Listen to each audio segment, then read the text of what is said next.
अस्सलामुअलैकुम, good morning Pakistan. कैसे हैं आप लोग और कैसी है आपकी ज़िंदगी? बहुत ज़रूरी है कि ज़िंदगी अच्छी गुजरे और इस ज़िंदगी को गुजारने के बहुत सारे एक्सप्रेशंस होते हैं। लाइक इस ज़िंदगी में हम कभी खुश होते हैं, कभी उदास होते हैं, कभी गुस्सा होते हैं, कभी हम बहुत ही फ़नी मोड में होते हैं। अलग अलग एक्सप्रेशंस, अलग अलग जज्बात हमारी ज़िंदगी बनाते हैं और एक जज्बा ऐसा है जो सब इंसानों के अंदर होता है, कम से कम 30% होता है, और वो एक्सप्रेशन, वो जज्बा है डर का। वो एक्सप्रेशन बेसिकली जो इंसान समझता है नहीं नहीं नहीं मैं बहुत बहादुर हूँ, लेकिन कहीं ना कहीं उसके अंदर वो डर बैठ सा गया होता है। अब मैं आपको उसकी हिस्ट्री बताती हूँ कि जो डर आहिस्ता आहिस्ता हमारे अंदर डेवलप होते हैं, ये कैसे बैठते हैं। सबसे पहले तो आपको याद होगा कि जब हम छोटे होंगे या हम छोटे होंगे या हमारे बच्चे छोटे होंगे तो हम सबसे पहला खौफ और डर उनके अंदर बिल्ड करते हैं, जल्दी से सो जाओ वरना बुढ़ा बाबा आ जाएगा। हम बहुत ही रैंडमली या हमारे माँ बाप बहुत ही कैजुअली बच्चे को समझाने, उसकी ज़िद ख़त्म करने के लिए बुढ़ा बाबा या कोई भी इस तरह की चीज़ का डर उसके अंदर डेवलप करवा देते हैं, जिससे वो खौफज़दा हो कि सो जाए या बात मान ले या खाना खा ले या ज़िद ना करे। फिर बच्चा जब बुढ़े बाबा या कुछ इस तरह की फैंटेसी वाली डर और खौफ से थोड़ा ऊपर जाता है, थोड़ा उसको समझ आती है, तो फिर नेक्स्ट डर होता है मैं अब्बू को बता दूँगी। अब्बा का डर हमेशा हर माँ दे रही होती है, मैं अब्बू को बता दूंगी, ऐसा हुआ तो ये कर दूंगी, वो कर दूंगी, पढ़ाई में नंबर ख़राब आए तो अब्बू को बता दूंगी।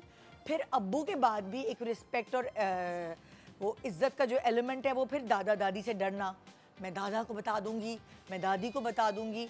मतलब अपने बड़ों को जो हम रिस्पेक्ट देते हैं, उसकी वजह से अम्मा अक्सर हम अपने ही बच्चों के अंदर इंसानों का डर डेवलप करवा रही होती हैं। फिर जैसे जैसे और बड़े होते हैं तो कभी कभार आप स्ट्रिक्ट टीचर्स से डरने लगते हैं, कभी कभार आप बहुत सारे अपने दोस्तों से डरने लगते हैं कि उनकी दोस्ती ना खो जाए। जैसे जैसे उम्र बढ़ती है आपके डर के एक्सप्रेशन बदलते जाते हैं, आपके डर के जो चीज़ें हैं वो बदलती जाती हैं। कभी कभार आप ड्रानी फिल्म देखकर डर जाते हैं क्योंकि वो बुढ़ा पावा वाला ट्रॉमा था।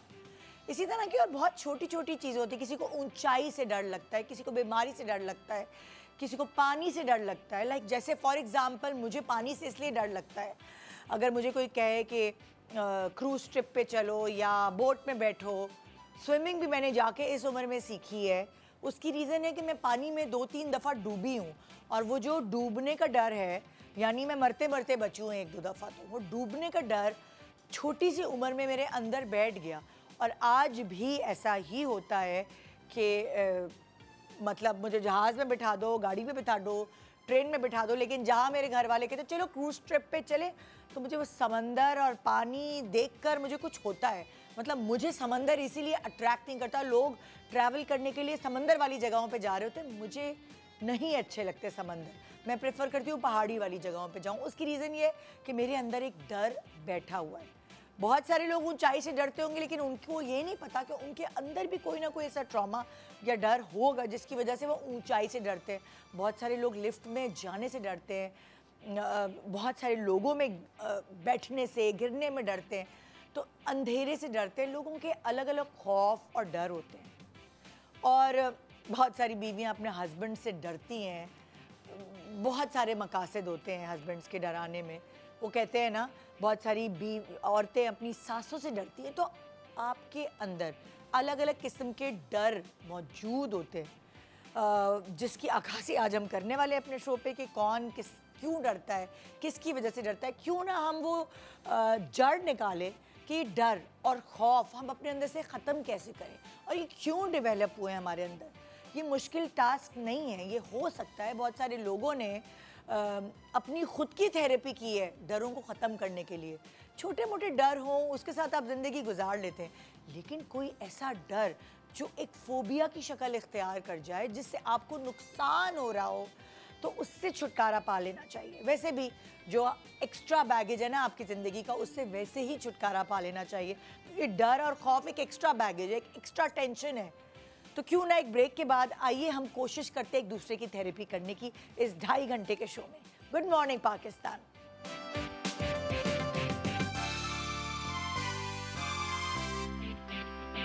Welcome back. Good morning Pakistan. So सब ये डरने वाली खवातीन यहाँ मौजूद है मेरे अंडर वन रूफ, सारी फीमेल जो डरती हैं, और एक के ये जानने के लिए कि हम डरते क्यों हैं।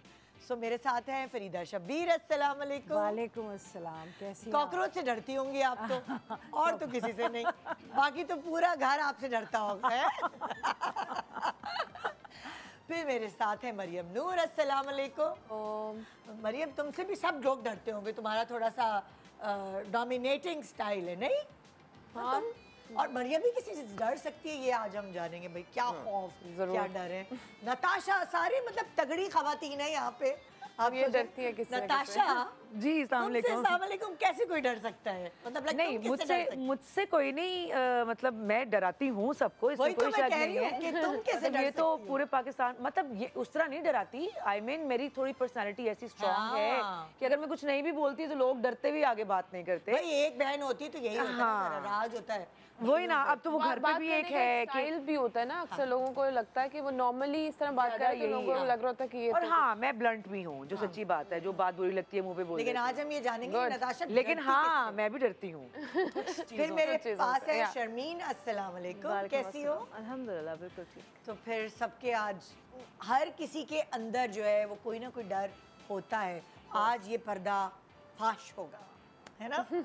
और हम सबके डर क्यों हैं, जो हमारे अंदर डर मौजूद है, उसकी जो बेसिकली जड़ तक पहुंचने का काम हम दे रहे हैं डॉक्टर साइमा हाशमी को। अस्सलाम वालेकुम, जो साइकोलॉजिस्ट हैं। और ये कह रही थी कि हम पागल हैं। मैंने कहा हम पागल हैं। ये देखिए, ये सारे लोग यही सोचते हैं। मतलब हमें अगर डर लग रहा है किसी चीज से तो वो हमें फोबिया है, तो इसका मतलब ये थोड़ी है कि हमें कोई काउंसलिंग की जरूरत होगी। ये हम ये पाकिस्तानी माइंडसेट है। हम शो में पता करेंगे कि वो डर है या फोबिया है। ओके, है ना? लेकिन अभी मैं ये सब देख रही हूँ कि हम यहाँ पे ऑलमोस्ट वही खवातीन हैं जो कि बात करने में कभी सोचती नहीं है। मतलब आप इस तरह नहीं है कि डरी सहमी सी कोई भी हम में से नहीं होगा। वी आर लाइक कि अपने राइट के लिए बोलना जानती हैं, लेकिन हम जैसे लोग भी बहुत सारी चीजें जिससे डरते हैं जिंदगी में, आउटस्पोकन होने का या बिल्कुल पार्ट ऑफ लाइफ। किसी की भी लाइफ ऐसी नहीं होगी जिसमें उनके ऐसे कोई इंस्टेंसेस या फिर ट्रॉमास नहीं गुजरे होंगे जिन्होंने उनको हिला के रख दिया होगा या डरा के रख दिया होगा, और फिर वो डर जो है बैठ जाता है दिल में। I think it's very normal, it's a part of life, and I in fact feel कि काउंसलिंग बहुत ज़रूरी है। I have reached a point in my life जहाँ मुझे फील होता है कि अब अगर मुझे काउंसलिंग की ज़रूरत है, क्योंकि आपको कभी कभार नहीं समझ में आता है कि आप उन फियर्स में कैसे नेविगेट करें अपनी लाइफ को, कैसे उनसे बाहर निकले, क्योंकि अक्सर आप जकड़ के रह जाते हैं उन अपने डरों में। तो उसी तरह की काउंसलिंग होती है वही कि जब किसी को थोड़ा सा कोई परेशानी हो, रंज हो, तो कोई थोड़ी सी बात कर देता है हमदर्दी की, कितनी हेल्प होती है, तो वो कितनी हेल्प होती है। बिल्कुल बिल्कुल। कभी कभार आपको वेंट करना जरूरी होता है, आपको अपने सारे जज्बात और ख्यालात कहीं निकालना बहुत ज़रूरी होता है। सो कभी कभार हम गलत जगहों पे निकाल देते तो गलत मशवरे मिलते हैं और फिर हम और अपना नुकसान कर लेते हैं। सो हम शुरू करते हैं आपके डर से। मेरे डर? हाँ। ओहो, अच्छा, कि शब्बीर भाई का गुस्सा नहीं कहें। हाँ, मतलब जब गुस्सा अगर उन्हें, हमें तो ऐसा लगता है वो डरते हैं आपसे। नहीं, वो तो डरते हैं। डरना चाहिए उन्हें, लेकिन ये कि उनको जब गुस्सा आता है तो फिर बहुत लंबा आता है। हाँ। और बहुत ज्यादा आता है, क्योंकि नाराज हो जाते हैं तो हाँ, चुप हो जाते हैं, नाराज हो जाते हैं। चीखते चिल्लाते नहीं है, चुप हो जाते हैं। नहीं, चुप हो जाते हैं। जैसे किसी भी बात पे हो जाए, वो काम नहीं करते, कहीं जाने पे हो जाए, लेट हो जाए, हम लोग में जा ही नहीं रहा, अब बहुत मुश्किल है उनको लेके जाना, इस तरह का। और कोई नहीं, मतलब वो अगर आ जाए तो मेरी तरह का नहीं है कि मैं थोड़ी सी देर में बस मान जाऊं। हाँ, फौरन झाग की तरह बैठ जाए, उनका रहता है। तो हम ये सभी डरते हैं कि उन्हें आए ना गुस्सा। अच्छा, जैसे कि फरीदा जी कह रही है ना, इनको अपने हस्बैंड के गुस्से से या नाराज होने से खौफ आता है, ऐसे ही बहुत सारी खवातीन को। मतलब अगर आप मैं कहूँ 80% तो मैं गलत नहीं होंगी, 80% खवातीन जो हमें देख रही हैं वो अपने हस्बैंड के नाराज़ होने से डरती हैं, उनके गुस्से से वो डरती हैं। ऐसा क्यों? ये रिलेशनशिप तो बड़ा दोस्ती वाला, प्यार वाला, सिक्योरिटी वाला होता है, तो इसमें कैसे डर आप एक दूसरे से पाल सकते हैं? अच्छा, पहली बात तो डर से स्टार्ट करते हैं कि डर जब भी कोई इंसान बच्चा पैदा होता है, डर उसके अंदर इनबॉर्न होता है। ठीक अच्छा। है, वो बिल्कुल ही बेसिक इमोशन है, बिल्कुल जैसे गुस्सा है, सैडनेस है या हैप्पीनेस है, डर भी वैसे होता है। आपने देखा होगा छोटे बच्चों के पास लोग कहते हैं कि ज़्यादा ज़ोर से बात मत करो, डर जाएगा, और डर भी जाता है बच्चा, रोना शुरू हो जाता है। बच्चा थोड़ा सा 5, 6, 7 महीने का होता है, वो फेमिलियर हो जाता है अपने फैमिली मेंबर के फेसेस से। जब कोई स्ट्रेंजर उसको हाथ लगाता है, आपने देखा रोता है, शक्ल भी देखता है उसको किसी किसी ने- स्ट्रेंजर की, तो रोने उसको लगता किसी है। ने सिखाया तो नहीं होता कि तुमने किसी को देखकर रोना है, वो डर जाता है बच्चा। तो डर की इंस्टिंक्ट होती है, क्योंकि जो डिफेंस मैकेनिज्म है ना हमारा, उसका एक पार्ट है डर, जो कि डर बुरा नहीं है, डर बिल्कुल सही है।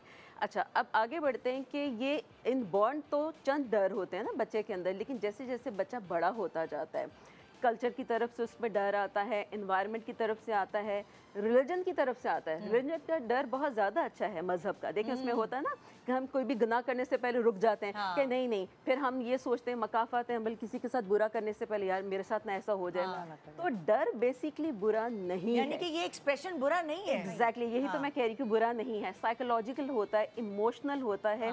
अच्छा, सोसाइटी देती है चंद एक डर, ठीक है, जैसे कि ये बता रही हैं कि हस्बैंड का डर, ठीक है।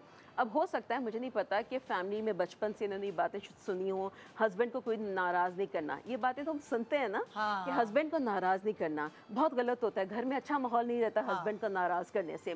तो वो सोसाइटी और कल्चर भी कुछ डर आपको देते हैं, जो कि हर डर फिर वो जो सोसाइटी की तरफ से आ रहा होता है वो सही नहीं भी होता है इंसान के लिए। अच्छा, वैसे घर का माहौल दोनों के नाराज होने से खराब होता है। बिल्कुल, एग्जैक्टली, लेकिन मर्द को थोड़ा हमारी patriarchal इसी society- वजह से मैंने ये बात की है। लेकिन ये कि औरत नाराज हो या मर्द नाराज हो, घर का माहौल तो दोनों तरफ से खराब हो। अच्छा, देखिए जैसे इन्होंने कहा कि ये गुस्से से या बेसिकली ये घर का माहौल खराब होने से डरती होंगी।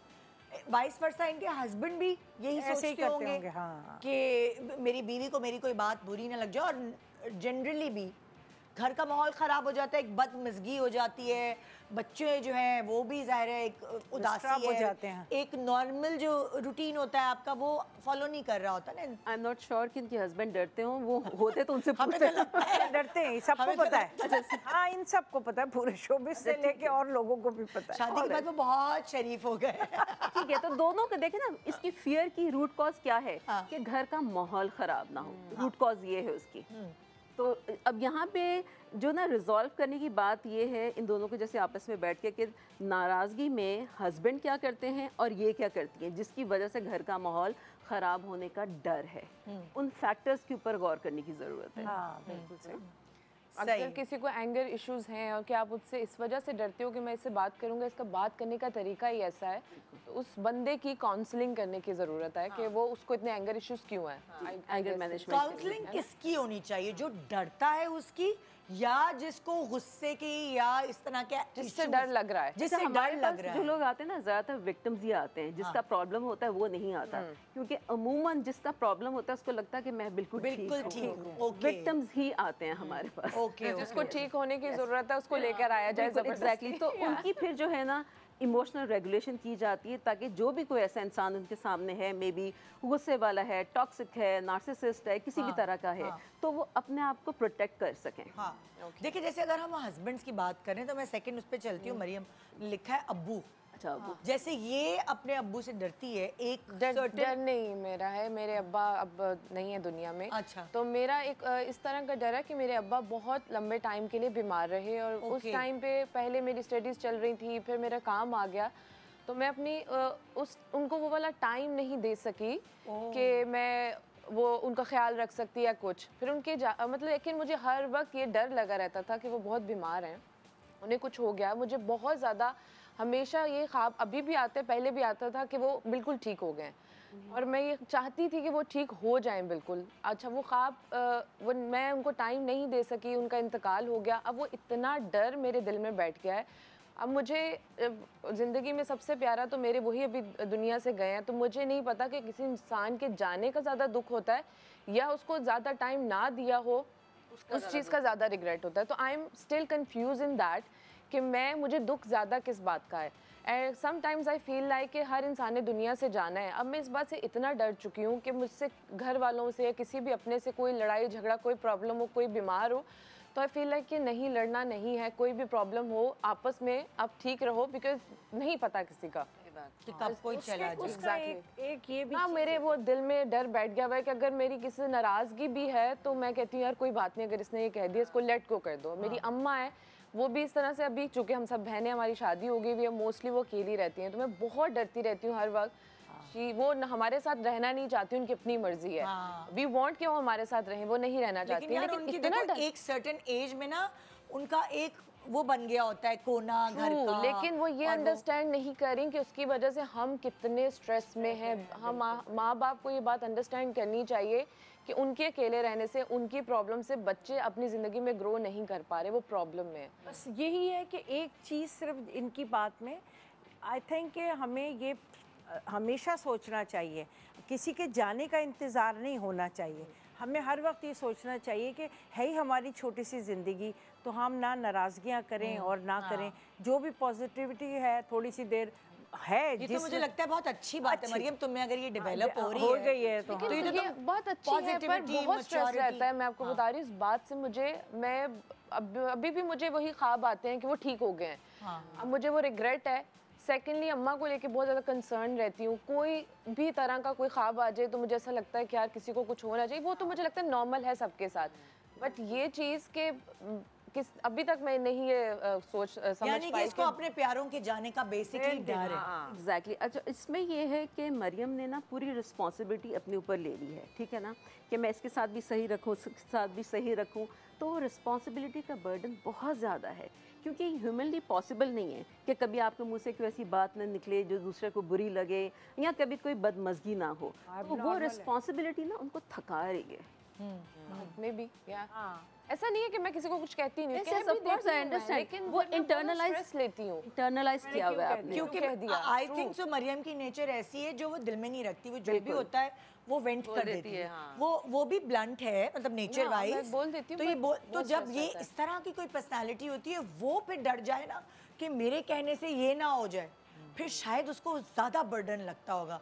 जो दूसरे और लोग होते हैं जिनको पहले से पता है कि नपा तोला बोले, अच्छा जी उसको लग ना जाए, अच्छा दिल में बुरा फील हो रहा है लेकिन आप बोल नहीं रहे, सो इसलिए शायद मरियम को ज़्यादा फील हो रहा है। अच्छा, ये ट्रॉमा बेस्ड फोबिया है। अच्छा, ठीक है, आप अगर आगे बात करना चाहती हैं तो कर लें, मैं अभी फोबिया या फियर का बता दूं। अच्छा, बता दूं अभी? बता दें, साथ साथ देखिए, फियर तो वो है जो है, किसी चीज़ से आपको फियर है, टेम्परेरीली मोमेंटरी होता है, थोड़ी देर में वो सिचुएशन चेंज हुई, वो ऑब्जेक्ट सामने से चला गया, आपका फियर ख़त्म हो गया। फोबिया वो है जो रहता है, स्टे करता है। अच्छा, ये डिफरेंस है फियर, एग्जैक्टली, डर और फोबिया में। यस। अच्छा, फोबिया में भी बेस फियर है, अब ये समझने की बात है, बेस उसकी भी फियर है। लेकिन वो फियर इतना ज़्यादा एग्जैजरेटेड है कि आपकी ज़िंदगी के ऊपर उसका असर होना शुरू हो जाता है। जैसे देखो, वो कॉन्स्टेंटली एक लूप चल रहा है ना कि कहीं ये ना हो जाए, कहीं वो ना हो जाए। So this is trauma based phobia.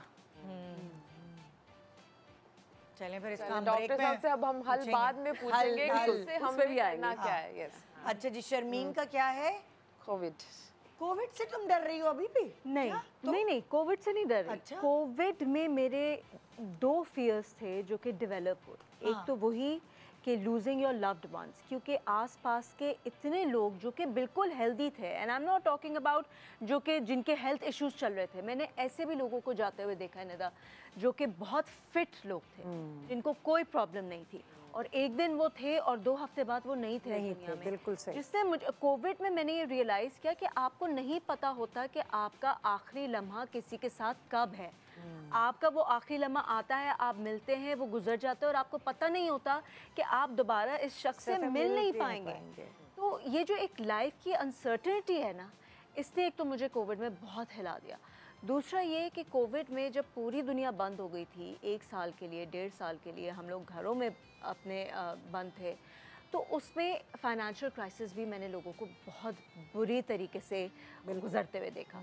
उस वक्त मुझे ये फील हुआ कि इंसान का अगेन कुछ नहीं पता होता, आज काम है कल नहीं है, आपने कैसे सर्वाइव करना है, आपके आगे का क्या फ्यूचर होल्ड करता है, आप कैसे अपनी फैमिली को लेके चलेंगे। मैंने लोगों को रोडों पे भूखा बैठा हुआ देखा है, मैंने फैमिलीज़ को, एक अच्छी फैमिलीज़ को खाने के लिए तड़पते हुए देखा है। मेरे पास काम नहीं था, for a year and a half मैं घर में बैठी हुई थी और मुझे नहीं पता कि मैंने किस तरीके से गुजारा किया है, छोटी मोटी चीज़ें करके, क्योंकि नहीं काम हो रहा था इस तरह से, इस स्केल पे नहीं हो रहा था, एटलीस्ट मुझे तो नहीं काम आया।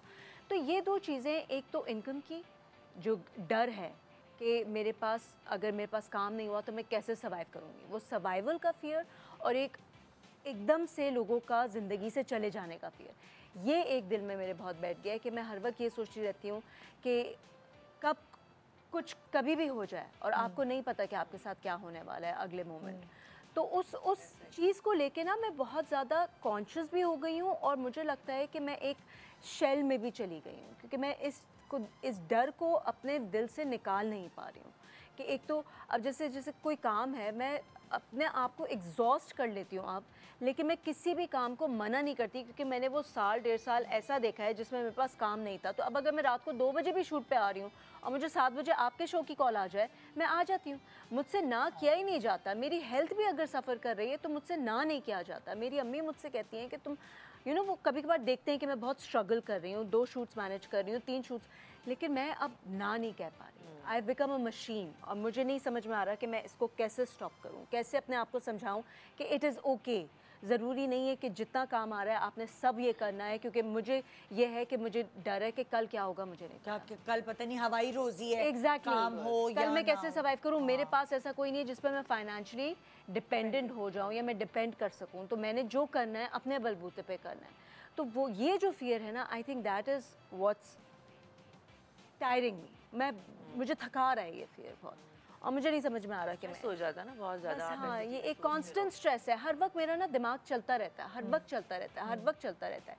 मैं इस पॉइंट पे पहुंच गई हूँ कि मैं अब अर्न तो करती हूँ, लेकिन मैं अपने ऊपर कुछ स्पेंड नहीं करती। मुझसे पैसे नहीं स्पेंड होते अपने ऊपर। मैं मतलब मुझसे नहीं होता कि मैं रेस्टोरेंट जाऊँ और मैं 2000 रुपये का खाना खा कर आ जाऊँ, हालांकि मैं इतना अर्न कर रही हूँ कि मैं आराम से कर सकती हूँ। लेकिन मुझसे खर्च नहीं होते पैसे, क्योंकि मुझे एक वो डर है कि अगर कल को मेरे पास काम नहीं हो तो मैं क्या करूँगी। I need to save my money, I need to save my money, I need to save my money. और ये एक बीमारी की हद तक पहुँच रहा है, क्योंकि एवरीबडी अराउंड मी फील्स के टू मच हो रही है situation, but I don't know how to deal with it. मुझे नहीं समझ में आ रहा मैं कैसे डील करूँ इसके साथ। इसका तो आप भाई, ये खाली शर्मीन ही नहीं, बहुत सारे आई गेस औरतों के अलावा बहुत सारे मर्द इस चीज़ से गुजर होंगे। आप देखिए, मर्द जो हैं वो अपनी फैमिली पे तो खर्च कर लेते हैं, पर वो उनको कपड़े खरीदे हुए ज़माना गुजर जाता है, वो अपने ऊपर नहीं खर्च करते। और जो शर्मीन की फीलिंग्स है, बहुत सारे हमारे माशरे के मर्दों की भी ऐसी फीलिंग्स होती हैं। छोटे से ब्रेक के बाद हम इस डर को डिस्कस करेंगे, जो कि बहुत ज़्यादा लोगों में है और बढ़ता जा रहा है महंगाई के साथ साथ। Good morning Pakistan.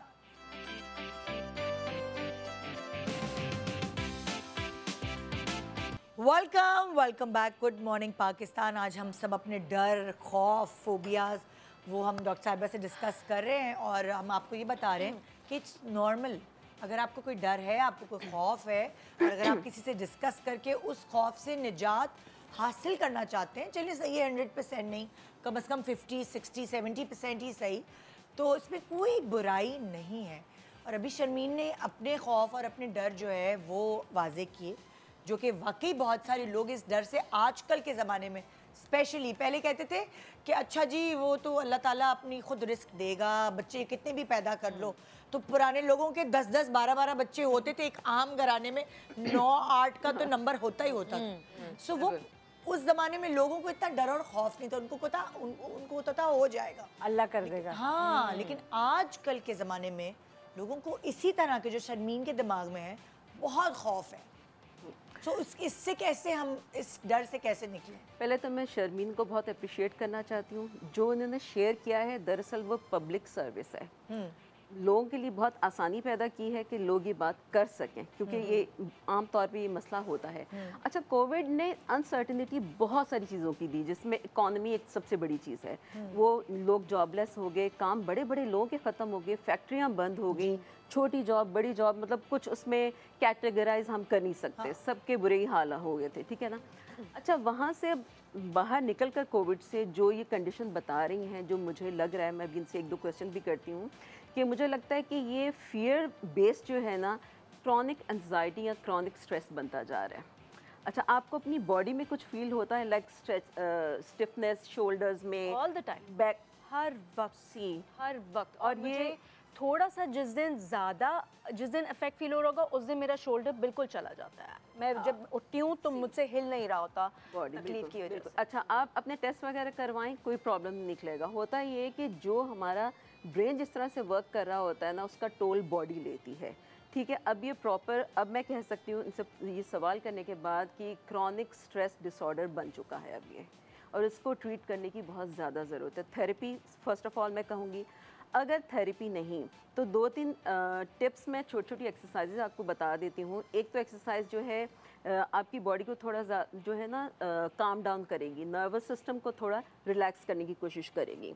जब भी स्पेशली आपको ये एक एंशियस थॉट आता है, ऐसे स्पाइक करता होगा ना कि ऐसा ना हो जाए एकदम, वो एक झटके वाला सीन जो इंटरनली, ठीक है, आपको उसमें करना है एक एक्सरसाइज है 5 4 3 2 1। ठीक है, 5 मतलब ये कि 5 ऐसी चीज़ें जो अपने आसपास आपने देखनी है, उनको विटनेस करना है गौर से, ऐसे फ्लावर्स हैं, छत है, लाइट है, 5 चीज़ें। ठीक है, और 4 चीज़ें 4 पे आते हैं, 4 चीज़ें आपने टच करनी है। मे बी आपका कोई ज्वेलरी हो सकती है, दुपट्टा है, सोफ़ा है, टेबल है, मोबाइल है, चश्मा रखा है, कोई भी 4 चीज़ें वो करनी है आपने। नंबर 3 वॉइसेस सुननी है, बिल्कुल रिलैक्स होकर। एनवायरनमेंट में कोई ना कोई आवाज़ आ रही होती है, फैन की, एसी की, चिड़िया की, बच्चे की, कोई कुकिंग कर रहा है उसकी आवाज़, 3 आवाज़ें आपने फोकस करना है। अच्छा, नंबर 2 आपने 2 चीज़ें स्मेल करनी है। ठीक है, अच्छा, नंबर 1 लास्ट, आपने एक किसी भी फूड का या ड्रिंक का टेस्ट फील करना है। अगर कुछ है सामने रखा हुआ है, जैसे अभी आपके हाथ में है कॉफ़ी, आप पिए और उसको फील करें। अगर नहीं है कुछ भी, तो अब इमेजिन करें जो भी चीज़ आपको पसंद है खाने में या पीने में, उसको फील करें। इससे होगा ये कि आपकी जो थॉट्स एंजाइटी में चलेंगे ना, एंशियस थॉट्स प्रेजेंट टाइम में वापस आना शुरू हो जाएंगे। इसको लेकिन आपने बहुत कर सकते हैं, क्योंकि फोकस, यस बिल्कुल, नर्वस सिस्टम को काम डाउन करेगी ये चीज़। आपने फोकस को वापस प्रेजेंट टाइम में लाना है, क्योंकि जब आप एंजाइटी में है ना, आप प्रेजेंट टाइम में नहीं है, या तो आप पास्ट में हैं या आप फ्यूचर में हैं। तो ये चीज़ सेंसेस जो हम अपने एनवायरनमेंट का ये कह रहे हैं, वो आपको वापस लेकर आएगा। जबरदस्त, बहुत अच्छी एक्सरसाइज है।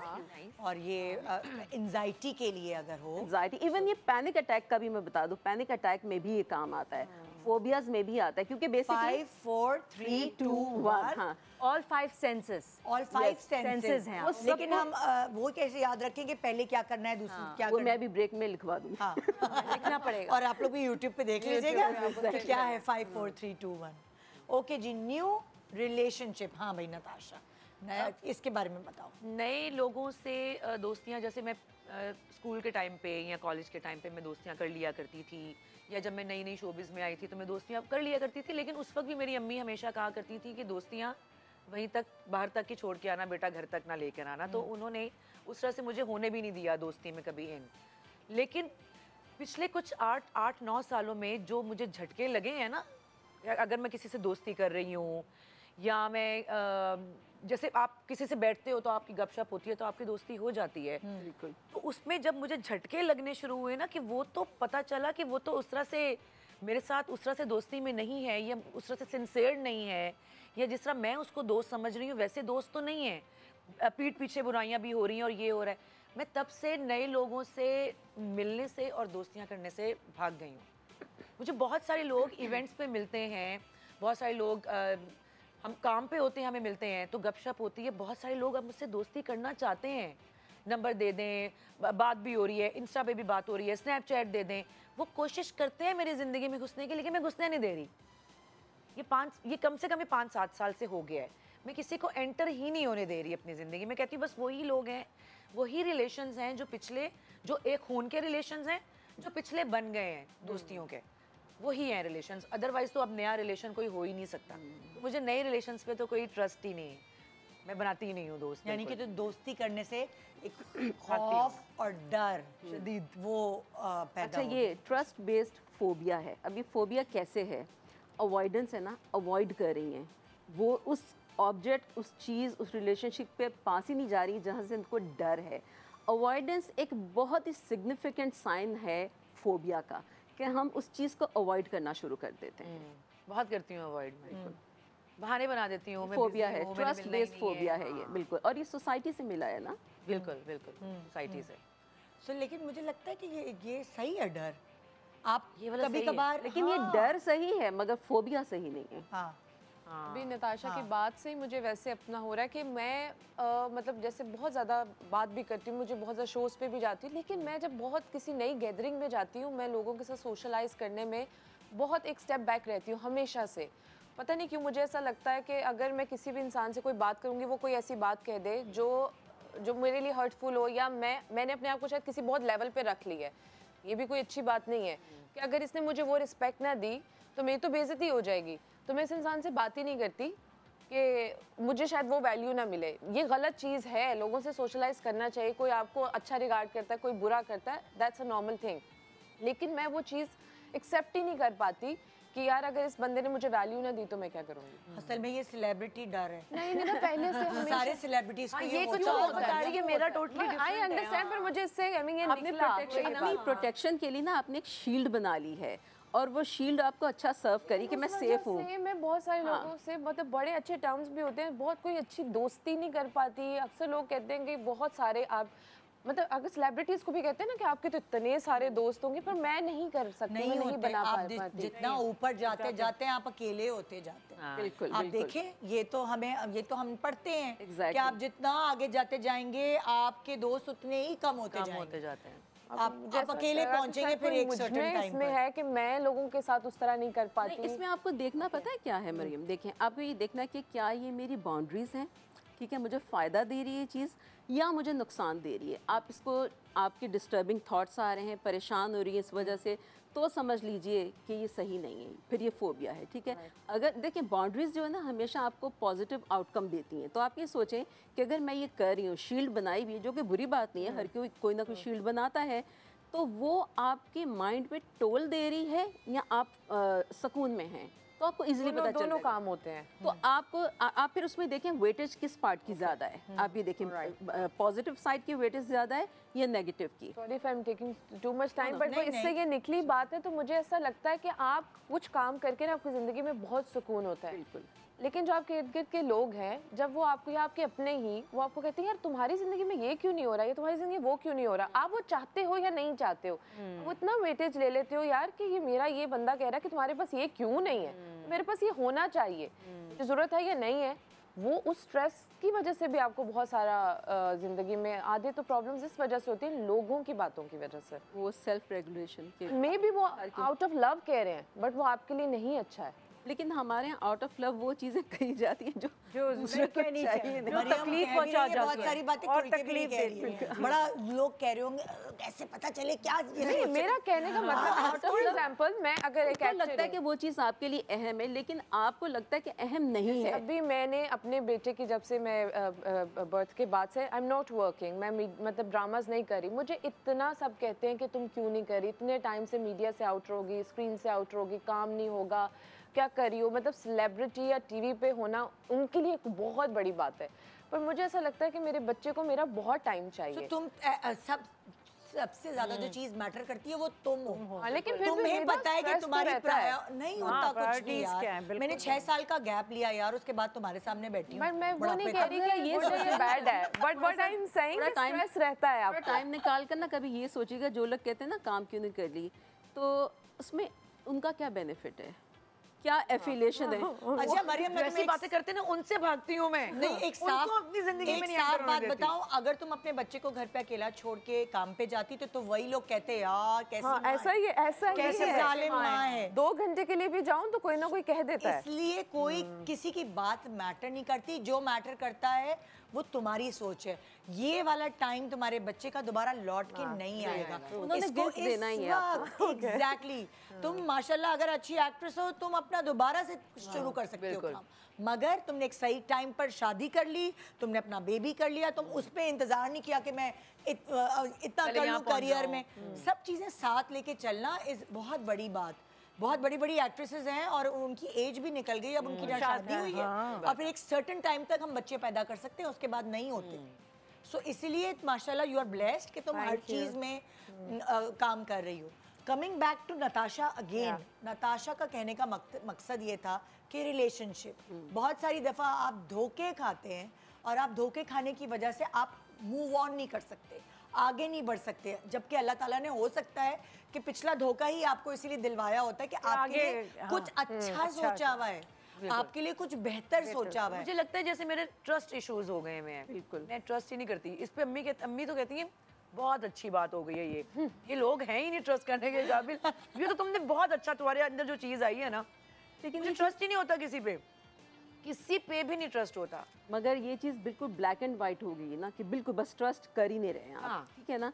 ये ट्रॉमा रिस्पॉन्स होता है, कोई भी ट्रॉमा होता है ना आपकी ज़िंदगी में, उसका रिस्पॉन्स होता है कि आपकी सोच ब्लैक एंड वाइट हो जाती है, कोई ग्रे एरिया रहता नहीं, जैसे ये चांस ही नहीं दे रही किसी को। जैसे आप समझ रही हैं सब ऐसे होते हैं। चांस नहीं देंगे तो कैसे जिंदगी आगे बढ़ेगी भाई? चांस तो फिर और क्या जी। अब पॉइंट ये है कि यहाँ पे इनको अपने अंदर की स्टेबिलिटी के ऊपर काम करना है। इनको डर ये लग रहा है कि दोबारा मेरे साथ कोई धोखा ना हो जाए, किसी भी तरह का दोस्ती का, जान पहचान में धोखा ना हो जाए, और अगर ऐसा हो गया मैं खुद को कैसे संभालूंगी। तो बेसिकली अपने आप को प्रोटेक्ट करने के लिए, लेकिन यहाँ पे प्रोटेक्शन में स्टेबिलिटी कम है, डर ज़्यादा है। तो होना ये चाहिए आइडियली कि आप लोगों के साथ ताल्लुक़ बनाएं, इस तरीके से आप उनको आइडेंटिफाई कर लें कि ये लोग मेरे नहीं हैं, ठीक है ना। नेक्स्ट, क्योंकि लोग दुनिया भरी पड़ी है, आपको अपनी तरह के लोग मिल जाते हैं, ऐसा नहीं कि नहीं मिलते, ठीक है, थोड़ी मुश्किल से मिल जाएंगे या कम होंगे, लेकिन मिल जाएंगे। तो अंदर स्टेबिलिटी पैदा करने की बहुत ज़्यादा ज़रूरत है। काउंसलिंग लाजमी है, लेकिन अगर नहीं है तो इसके ऊपर रैशनल थिंकिंग की ज़रूरत है। कुछ एक्सरसाइजेज होती हैं हमारी लाइक कॉग्निटिव बिहेवियरल थेरेपी में, ठीक है ना, CBT में, उसमें लॉजिक्स के ऊपर बात की जाती है। लाइक आप जो सोच रही हैं किसी के बारे में, सपोज़ निदा हैं, आप इनसे दोस्ती करने के बारे में सोच रही हैं कि नहीं मुझे नहीं करनी चाहिए दोस्ती है क्या, तो आप निदा के पॉजिटिव और नेगेटिव पॉइंट्स लिखिए, ठीक है। आपको पता चल जाएगा कि ओवरऑल कौन सी चीज़ ऐसी है जो आपकी ज़ात को, आपकी लाइफ को बेनिफिट कर सकती है। बेनिफिट मतलब एक अच्छा एडिशन होगा आपकी ज़िंदगी में, या नेगेटिव पॉइंट्स ज़्यादा हैं तो आप ये सोच लीजिए कि नहीं ये इंसान मेरे लिए नहीं। अच्छा, बहुत सारी चीज़ें ये भी तो है ना कि इंसान, जैसे मैं एक्सप्रेसिव नहीं हूँ जी, मुझे, मेरे अंदर अगर कुछ चल रहा है ना तो मैं नहीं किसी से भी डिस्कस करूँगी, मैं इवन किसी से भी डिस्कस नहीं करती। मैं सिर्फ अपने अल्लाह ताला के आगे बैठ के जब नमाज़ पढ़ती हूँ, मैं तब अल्लाह ताला से बात करती हूँ, अदरवाइज़ मैं नहीं बात करती। मैं अपनी अम्मी को भी नहीं बताती कि पता नहीं वो क्या सोचें, या परेशान होंगी या उनकी तबीयत ख़राब होगी, तो मैं नहीं डिस्कस करती। कहने का मतलब सिर्फ ये है कि अगला बंदा जिसको आप कह रही हैं कि पहले मैं नोट करूँ कि उसके अंदर कितनी खामियाँ और कितनी खूबियाँ हैं, वो बंदा पहले अंदर से कुछ और है और बाहर से कुछ और है, तो मैं कैसे जान पाऊँगी कि अंदर उसके कुछ और चल रहा है और बाहर से वो बहुत अच्छा या बहुत अच्छी प्रिटेंड कर रही है। एक्सपीरियंस जैसे जैसे आप मैच्योर होते हैं, आप अलग-अलग लोगों से मिलते हैं, वो तो बहुत ज्यादा टाइम देना पड़ेगा ना किसी को जानने के लिए। मैं तो वो, अगर आप बहुत ज़्यादा टाइम की ज़रूरत नहीं है, ट्रस्ट मी। मैं तो बहुत जल्दी लोगों अगर का आपने अपने दिमाग की खिड़कियाँ खोली हुई है ना, आपको रेड फ्लैग्स नजर आ जाते हैं। वो हम लोग अवॉइड कर रहे होते हैं, कहते हैं नहीं इतना तो होता ही है, उतना तो होता ही है, नहीं होता। ये होता करके हम खुद, क्योंकि देखिए इंसान है ना, ह्यूमन कनेक्शन जरूरी होता है, ठीक है। हम कहते हैं कि नहीं यार इतनी सी बात पकड़ लूंगी तो ताल्लुक आगे कैसे बढ़ेगा, लेकिन वो इतनी में इतना होता है। तो गौर अगर करेंगे बहुत इनिशियली पता चल जाएगा। हाँ सही है। चांस ही नहीं, जरा सा भी देना। और क्या, लेकिन चांस तो रखना क्या है, किसका है भाई? हमारा स्क्रीन ब्लैंक हो गया। ओके, चिल्ड्रन जी आपका है फरीदा जी। बच्चों को लेके क्या डर खौफ? बच्चों को लेके ऐसा कुछ खास तो नहीं होता, बस उनके फ्यूचर का एक डर होता है, हर माँ को है। और बस ये होता था कि जैसे मैं इसलिए बच्चे मैंने लिखवा दिया कि जैसे मुझे मेरा बेटा पढ़ने गया हुआ था और मैं हर वक्त, वो आ नहीं सकता था तो मैं जाती रहती थी अमेरिका, तो उस डर से कि ये अकेला है ये, तो मैं उसको लेकर आ गई।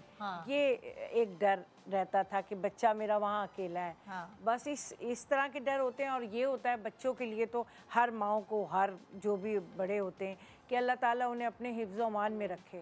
बस यही एक मुझे हर वक्त डर रहता है। बच्चे मुझे लाइक ये फील रहता है कि मैं अपने बच्चों को अपने सामने जो सबका ही है, इसमें कोई मेरी ये आपको ऐसा लगता है कि आपके इस डर की वजह से बच्चे थोड़े बुज़दिल हो गए हैं? क्योंकि आप हमेशा जो है चाहती हैं उनको अपने सामने रखना। हाँ, बस ये है कि पैम्पर्ड हो गए जैसे आप समझे। इस तरह से बेटा मेरा खासकर, तो मुझे ये डर होता था, ओह वो अकेला है, पता नहीं उसने खाया नहीं होगा, वो पता नहीं क्या कर रहा होगा। तो मैं हर वक्त, मतलब मैंने एक साल में कोई 5 चक्कर तो लगा लिए उसके पास। जब अमेरिका जाना आपको पता है, फिर उसके बाद फाइनली मैंने कहा ये मैं क्या कर रही हूँ, मुझे वहाँ की सर्दी बर्दाश्त नहीं होती थी, तो मैं उसको लेकर आ गई। फिर मैंने उसे यहाँ किया। तो ये मतलब ये एक बात है कि मुझे बच्चों का डर खौफ बहुत रहता है। हर माँ को ही है। नहीं देखो, जैसे लाइक अगर मेरे बच्चे भी बाहर हैं, इसके तो भी डर खौफ मुझे भी होता है। लेकिन अगर मैं ये सोचती हूँ कि अगर मैं अपने डर की वजह से बच्चों को ले आऊंगी तो उनका फ्यूचर, तो मुझे वो डर बर्दाश्त करने पड़ते हैं, ओवरकम करना पड़ता है। वो मुझे ओवर नहीं होता ना, मुझे बहुत ज़्यादा बच्चों की वो रहती है। जैसे लाइक इन्होंने ध्यान नहीं बटाया, मैंने ध्यान बटाने के लिए पढ़ना शुरू कर दिया दोबारा। अपना इतना अपने आप को बिजी कर लिया कि वो जो डर के थे ना वाइब्स जो मुझे आती थी बच्चों को लेकर, तो वो मेरी टाइम ही नहीं मिलता था। इतनी अपने आप को बॉडी को थकाने लगी। अभी भी अगर पढ़ाई ख़त्म की, बिजनेस शुरू कर दिया था, वो अगर उस पर नहीं हूँ तो अभी तीसरे वाले बच्चे में इतना दिमाग लगा लिया, या फिर अपनी एक्सरसाइज हेल्थ इतना अपने आप को थका लेती हूँ कि फिर मुझे वो इतना टेंशन नहीं होता जैसे ये अभी बेयर कर रही थी। कुछ भी छोटी मोटी प्रॉब्लम होती है बच्चों की, कुछ है। मैं और शर्मीन एक सेट पे हम साथ ही थे पल दो पल में, तो मतलब ये लोग बहुत हाइपर हो जाते हैं। हाँ, तो मैं इतना बोलती थी, इतना अपनी आदत के मुताबिक हर किसी को कहना, ये करना, और आते शोर मचा देना सेट पे। लेकिन उसके बाद फिर एक बंदा मुझे कहता था क्या हुआ, खामोश हो गई, ये वो। फिर इसने बहुत मेरी काउंसलिंग की, सबने की सेट पे ऑलमोस्ट। तो ये क्या है आपा, ये खा लें आप, तो खाने के लिए हो रही, ये खाएं, ये करें, आप खा नहीं रही, आप पी नहीं रही, ऐसे करें, ऐसे बोलें। फिर थोड़ा सा मैं बेहतर हुई, तो वही मैं कह रही हूँ ना, अपने लोग अप्रिशिएट करते हैं। थोड़ा बेहतर हुई तो फिर यही लोग कि आप ऐसे अच्छी लगती हैं। एक्चुअली फरीदा जी देखिए, सब तो नहीं जानते आपके बारे में। मैं ये जानती हूँ कि इनकी बहुत मन्नत मुरादों के बाद इनके बच्चे इस दुनिया में आए हैं, और बहुत इन्होंने मेहनतें की हैं, पता नहीं कहाँ कहाँ किधर किधर जाके। सो वो जब इस दुनिया में आए हैं बच्चे, तो वो जब आपको एक बहुत मुश्किल से, एक तो होता है ना शादी हुई, बच्चे हो गए, आराम से कोई प्रॉब्लम नहीं, तो इन्होंने वो चीज़ सारी बेयर की है जो कि जिसकी गवाह मैं हूँ। ये खुद है इनकी बात। तो एक ब्रेक के बाद आके फिर हम इस चीज़ को डिस्कस करते हैं। Good morning Pakistan. बच्चों का फोबिया, बच्चों का डर।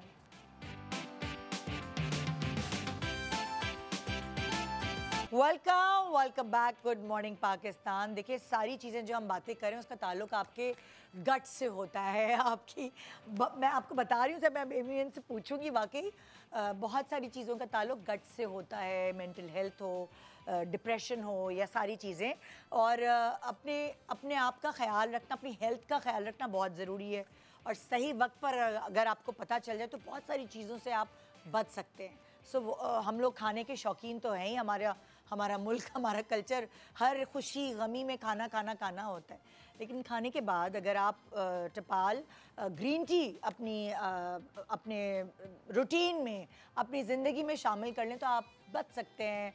वो जो मोटापे से बच सकते हैं, ये बदहज़मी से बच सकते हैं। ये इसमें एंटीऑक्सीडेंट्स मौजूद हैं जो कि आपको बढ़ती उम्र के साथ जो आपके अंदर चीज़ें पैदा होती हैं उसको ख़त्म करता है, डिले कर देता है एजिंग को, कैंसर से दिफा करने में आपके लिए मददगार साबित होता है। कुदरती मेटाबॉलिक जो प्रोसेस है आपकी बॉडी का उसको बूस्ट करता है, खाने को हज़म करने में मदद करता है। और वेट लॉस, जो कहते हैं ना कि वेट बीमारियों की जड़ है, डायबिटिक पेशेंट बना देता है आपको वेट, या कोलेस्ट्रॉल। अगर आपका वेट रिड्यूस हो जाए तो बहुत सारी बीमारियों से आप बच सकते हैं। और टपाल ग्रीन टी आपको हेल्प करता है आपके वेट को रिड्यूस करने में। सो आपके जिस्म और आपकी सेहत दोनों के लिए फ़ायदेमंद टपाल ग्रीन टी। तो आइए चलते हैं अपने टॉपिक की तरफ। हमारा क्या चीज़ थी फरीदा वाली चीज़ कि बच्चों को लेके डर, खौफ, जो कि फरीदा जी के अंदर है, और बहुत सारी माँ, हर चौथी माँ को होता है, हर दूसरी माँ को होता है। मगर वो डर और वो खौफ, वो फोबिया हमारे बच्चों की ग्रोथ में रुकावट ना बने, तो हम उस डर पर कैसे काबू पाएं, ये सवाल है। टपाल का थोड़ा सा एक सेंटेंस कंटिन्यू कर दूं। गट जो है ना हमारा सेकंड ब्रेन है, हाँ। तो गट का ख्याल रखना बहुत ज़्यादा ज़रूरी है। बिल्कुल।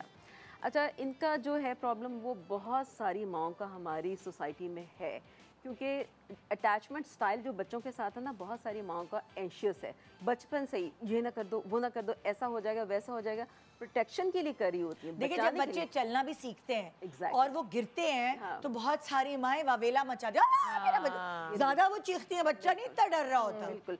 अब देखें, जब आपने शोर मचाया, बच्चा चलने से घबराएगा कि नहीं मैं चलूंगा तो मेरी माँ शोर करेगी, वो आपने एंजाइटी शो कर दी ना बच्चे को। तो यही चीज़ आप बड़े होकर देखें कि चलना मतलब ग्रोथ, तो आगे कैसे बढ़ेगा बच्चा जब आपके अंदर इतनी एंजाइटी रहेगी। अच्छा, इसमें ये कि जैसे उन्होंने बताया कि ज़ाहिर है कि उन्होंने बहुत मन्नत मुरादों से बच्चे आए हैं, तो ज़ाहिर है कि बहुत ज़्यादा प्रेशर्स उनके लिए, वैसे भी औलाद होती प्रेशर्स है, ठीक है।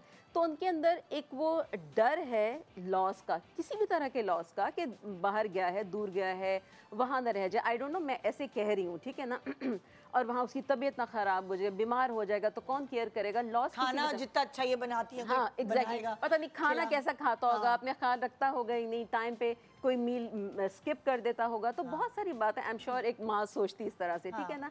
अच्छा, यहाँ पे अगेन ज़ाहिर कि थेरेपी तो ज़रूरी है, लेकिन अगर नहीं तो खुद से अपने साथ, अपनी एंजाइटी के साथ अच्छे टॉकिंग टर्म्स में आ जाएं, अकेले बैठें, अपने जितने भी डर हैं। मैं लिखने की बात इसलिए करती हूँ क्योंकि जब आपने लिखी होती है ना कोई चीज़ सामने, तो वो एविडेंस के तौर पे आपके सामने होती है। एक तो हम सोचते रहते हैं ना, तो एक ख्याल दूसरा ख्याल ओवरलैप करते हैं, लिखते हैं तो वो हर पॉइंट सामने होता है।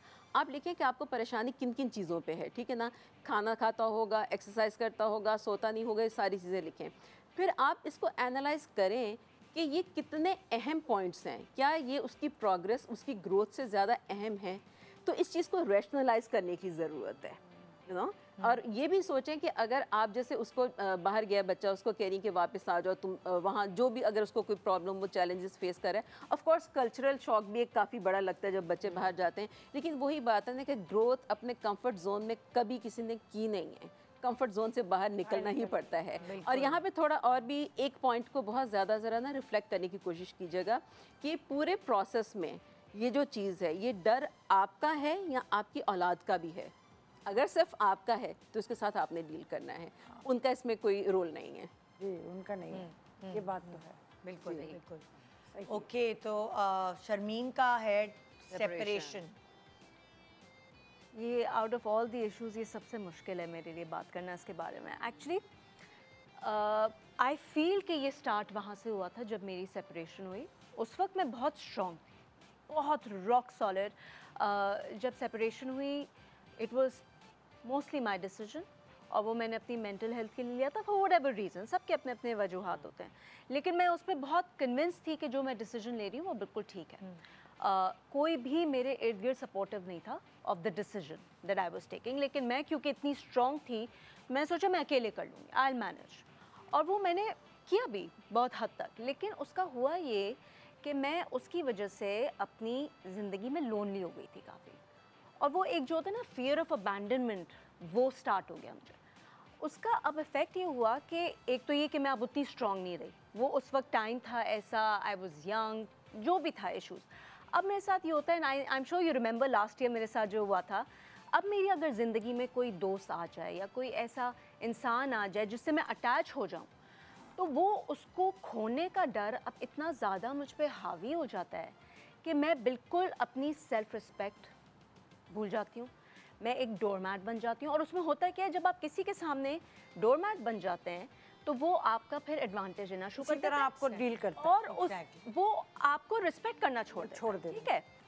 और अब होता ये कि आपने देखा था उस वक्त कि मेरी जब अपनी दोस्त से इशू हुआ, and she said over something very small, क्योंकि उसे पता था कि मैं इतनी अटैच्ड हूँ, इतनी डिपेंडेंट हूँ उस पर, उसने मुझे अपनी ज़िंदगी से निकाल के बाहर कर दिया, एंड इट डिस्ट्रॉयड मी। आप खुद कहती थी महीनों तक भी जब मैं आती थी, I used to be quiet on the show.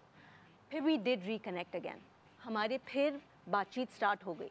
लेकिन उसके बाद मैंने ये फील किया कि मैं जब मिलती थी या जब भी हम लोग साथ होते थे, मुझे उसकी आंखों में अपने लिए इज्जत नहीं नज़र आती थी। लेकिन क्योंकि वो फियर ऑफ अबैंडनमेंट इतना स्ट्रॉन्ग है कि मैं उस पर काम नहीं कर पा रही हूँ। मुझे लोग समझाते हैं कि तुम ये क्या कर रही हो, तुम क्यों अपने साथ ऐसा कर रही हो ना, तुम्हें किसी चीज़, तुम किस लिए इतनी ज़्यादा किसी के आगे बिच सकती हो, क्या कमी है तुम में? लेकिन मुझसे वो मूव ऑन नहीं होता और मैं फंस के रह जाती हूँ and I don't know how to navigate through that. वही बात है कि खोने का हर इंसान को होता है ये किसी भी चीज़ में। ये तो इतनी बड़ी बात है, ये तो हम छोटी छोटी चीज़ों पे होते हैं, हमारे पास छोटी छोटी चीज़ें होती हैं, वो खो जाती हैं तो होता है। लेकिन ये यही बात होती है, एक तो आप किसी पर ट्रस्ट नहीं कर पाते, फिर कोई चला जाता है तो फिर आपको ये होता है ये वाला भी ना चला जाए। वही ना, मैं मुझे लगता है कि मैं डिस्ट्रॉय हो जाऊंगी। मतलब मुझे सांस नहीं आएगा, मैं अकेली हूँ इस दुनिया में। एक लोनलीनेस का फियर है, क्या है आई डोंट नो, लेकिन मैं फंस के रह जाती हूँ और मैं उससे कैसे निकलूँ मुझे नहीं समझ में आता। अच्छा, एक तो मेरी तरफ से ये कि ये बड़ी चीज़ नहीं है, ये छोटी चीज़ है, क्योंकि आपने अपनी ज़ात को प्रोटेक्ट किया, महफूज किया उस रिश्ते में, तो बहुत अच्छा किया आपने। ये बड़ी चीज़ नहीं है, ये एक ज़िंदगी का पार्ट था, क्योंकि आपने प्रायोरिटाइज किया कि मैं अपने आप को बचा लूँ, ठीक है, किसी भी एतबार ऐसा से। क्यों है कि उस वक्त तो मैंने ये कर लिया, लेकिन अब मैं ये नहीं कर पाती। हाँ, अब इस तरह से देखिए, अब ये है कि वो जो हमारे सोसाइटल नॉर्म्स है ना, कि एक औरत के साथ जब तक मर्द नहीं होगा किसी भी रिश्ते में, बाप भाई बेटा या हस्बैंड या कुछ भी होगा, तो वो इनकम्प्लीट है। वो कंडीशनिंग इतनी ज़्यादा स्ट्रांगली इंस्टिल्ड है कि औरत चाहे कितनी भी फाइनेंशियली स्ट्रांग हो या कितनी भी वैसे ही बोल्ड हो, उसका एक्सपोजर, उसको लगता है कि नहीं मर्द का होना ज़रूरी है। आई नो मैनी विमेन जिनके मर्द बिल्कुल नाकार हैं हर एतबार से, ठीक है, मतलब उनको लिटरली खिला रही हो खुद, ठीक है, लेकिन तो कहती है नहीं दुनिया को तो दिखाना है ना, मर्द तो होना ज़रूरी है। क्यों ज़रूरी है? ये हमारे अंदर इंस्टिल किया हुआ है, ये चीज़ तो औरतों को वीक करती है, यू नो। एक चीज़ ये, अच्छा सेकेंडली ये और फिर इसी चक्कर में हम गलत मर्दों का सहारा ले लेते हैं, वो अपने अंदर अपनी जिंदगी के अंदर टॉक्सिन्स जो है ऐड कर लेते हैं। हालांकि हमें पता होता है कि ये इंसान मुझे डिजर्व नहीं करता, लेकिन कहते हैं चलो अब मैं ठीक है जो भी, वही कहते हैं ना कि चलो ठीक है जैसे भी दुपट्टा मैचिंग मिला, थोड़ा सा फर्क होगा कोई बात नहीं, रख लो, ठीक है, वो ये करते हैं। अब यहाँ आई डोंट नो, एंड जाहिर है कि वो आपको पता होगा, हो सकता है कि आपने ये चीज़ कहाँ से लर्न की, पेरेंट्स से लर्न की, मदर से की, फैमिली में कहीं से की, कि आपको हमेशा कॉम्प्रोमाइजिंग सिचुएशन में आना है और ये रिस्पॉन्सिबिलिटी आपकी है कि रिलेशनशिप को ठीक रखना है। दैट इज़ वाई आप हर वक्त अपने आप को अवेलेबल करके, या मैं ये भी कर लूँ, मैं ये भी कर लूँ, क्यों? क्योंकि रिलेशनशिप ठीक रहे और उसकी पूरी रिस्पॉन्सिबिलिटी अपने ऊपर लिए। You have to be strong. Actually देखिए, वो सारी खवातीन इस चीज़ से गुजरती हैं जिनकी ज़िंदगी में, जिनको समझे शायद सेकंड चांस मिलता है और उनको लगता है कि जो पिछला वाला चांस था वो उन्होंने खुद ख़त्म किया है, वो अपने आप को कसूरवार ठहरा रही होती है, सोसाइटी देती है एग्जैक्टली। जब इनके साथ कोई भी नहीं खड़ा होता और वो खुद ये एक स्ट्रॉन्ग औरत बन के मतलब लाइक एक फैसला लेती हैं, तो उनको लगता है कि दूसरी दफ़ा मुझे ऐसे नहीं करना, ऐसा ना हो कि हर दफ़ा रिश्ते में कोई भी, मतलब आई am not talking about a life partner here, I am talking about a regular friend जो कि एक ज़िंदगी का इतना इम्पॉर्टेंट हिस्सा, जो कि ज़रूरत नहीं है बनाने की, लेकिन या तो लोनलीनेस इतनी है या क्या है। अब वो हालांकि सारी एफर्ट मैं करती हूँ, कभी आगे से दोस्त ने कभी कुछ भी हिलकर पानी भी नहीं पिया, जो सारी घर जाना, प्लान्स बनाना, सब कुछ करना, दूसरे इंसान ने एफर्ट ही नहीं करनी, लेकिन फिर भी आई फील कि I am being taken for granted. मेरी तो इज्जत ही नहीं है, मैं कोई वैल्यू नहीं है। और अभी भी मुझे लगता है कि सेकंड नहीं लगेगा उसको छोड़ के अपने दूसरे दोस्त बनाने में। एक मतलब एक दोस्ती आप कब तक वन साइडेड खींच सकते हैं, लेकिन मुझ में वो करेज नहीं है।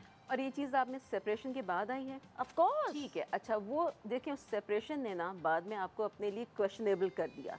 हर चीज़ का क्वेश्चन आप अपने आप से ही कर रही हैं, और कोई आई डोंट नो, लेकिन आमतौर पे सेपरेशन के बाद ऐसा हो कि 2 साल 5 साल 6 साल तक दूसरी शादी नहीं हुई ना, लोग कहते हैं देखा अभी तक नहीं हो रही, उसको छोड़ना नहीं चाहिए था, यू नो। ये बातें जो है ना, ये भी हमें क्वेश्चनेबल कर देती हैं और सेल्फ डाउट में डाल देती हैं। उसकी वजह से सिर्फ स्पेसिफिक की रिलेशनशिप नहीं, हर चीज़ में वो चीज़ आएगी, क्योंकि वो आपका बिहेवियरल पैटर्न बन जाएगा। आपको यही लगेगा जब तक मैं सर्व नहीं करूँगी तो ये रिलेशनशिप, ये दोस्ती, ये इंटरेक्शन चलेगा ही नहीं।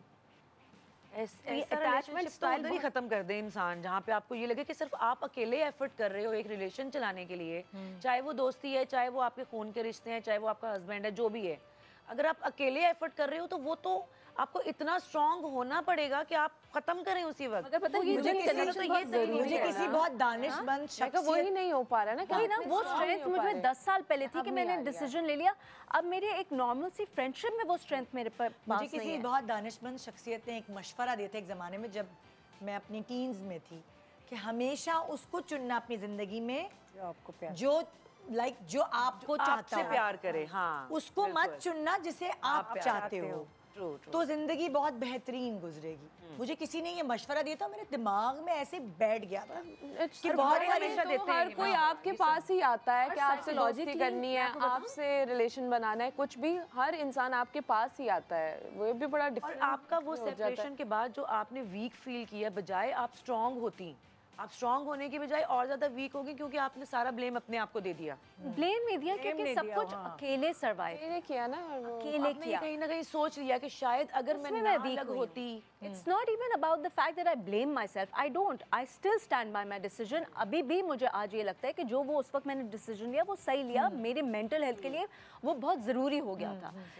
उस पर मेरा कोई डाउट नहीं है, लेकिन पर अभी उसके अभी साथ- आपके साथ जिंदगी में ये चीजें चल रही कि अभी मेरी बेटी है, कल को उसकी शादी हो जाएगी, उसकी अपनी लाइफ होगी। एक पहले बच्चा था ना, तो वो था कि लोनलीनेस नहीं हुई, उसी को पालने में सारी चीज गुजर गई। अब ये होता है कि ऐसा ना हो मैं अकेली रह जाऊं, क्योंकि जाहिर है माँ बाप Fear होते of हैं, उनका एक loneliness. सर्टेन Yes, टाइम होता है yes. जीने का। fear of loneliness. हाँ, पार्टनरशिप चाहिए होती है ना। और वैसे भी अगर पार्टनरशिप एक नहीं है, family जैसे तो वो चाहिए ही होती है। दोस्ती की बात करी, दोस्ती में ह्यूमन ही, हाँ। कनेक्शन बहुत ज़्यादा ज़रूरी है, पता है, बहुत ज़्यादा ज़रूरी है। हाँ हाँ, लेकिन ह्यूमन कनेक्शन के चक्कर में आप गलत लोगों को अपने इनवाइट नहीं कर मगर सकते अपनी again पता जिंदगी में। वो और वो भी इंसान एक जो है ना- मैच्योर एज में, बिल्कुल। जब आप इतनी जल्दी मोल्ड नहीं हो सकते बिल्कुल। और आप दूसरों को भी नहीं कर सकते, तो आपको फिर ऐसा साथी चाहिए होता है जो पजल में फिट हो। बिल्कुल, वो तो बिल्कुल सही बात है, लेकिन यू नो पूरी ज़िंदगी का एक इंसान ने टोल लिया होता है ना, अकेले अकेले, ये भी अकेले वो भी अकेले। I mean there is no backup, ठीक है, आपकी ज़िंदगी में कोई बैकअप ही नहीं है कोई इंसान की सूरत में, किसी रिश्ते की सूरत में। तो वो जो है ना, इंसान स्ट्रॉन्ग बेशक होता है, लेकिन कहीं ना कहीं एक स्पेसिफिक एरिया में बहुत ज़्यादा जो है ना इंसान की कमी होती है कि नहीं बस अब चलो ठीक है, यहाँ बना लेते हैं, वहाँ बना लेते हैं। ये नेचुरल है, तो लोगों इससे के साथ कैसे होता है। आप इस फेयर से, इस फोबिया से कैसे आप निकल सकते हैं कि फिर आप अपने आप को डोर मैट ना बना दें, आपकी एक डिग्निटी, आपकी सेल्फ रिस्पेक्ट कायम रहे। अच्छा, इसमें एक तो ये कि अपना सेल्फ इमेज को ना हाई करने के लिए, सेल्फ इस्टीम को हाई करने के लिए थेरेपी, मतलब अब जाहिर है कि थेरेपी की बाकी चीज़ें जो होती हैं वो तो मैं यहाँ कैसे बताऊँ, वो हो भी नहीं सकती, ठीक है ना।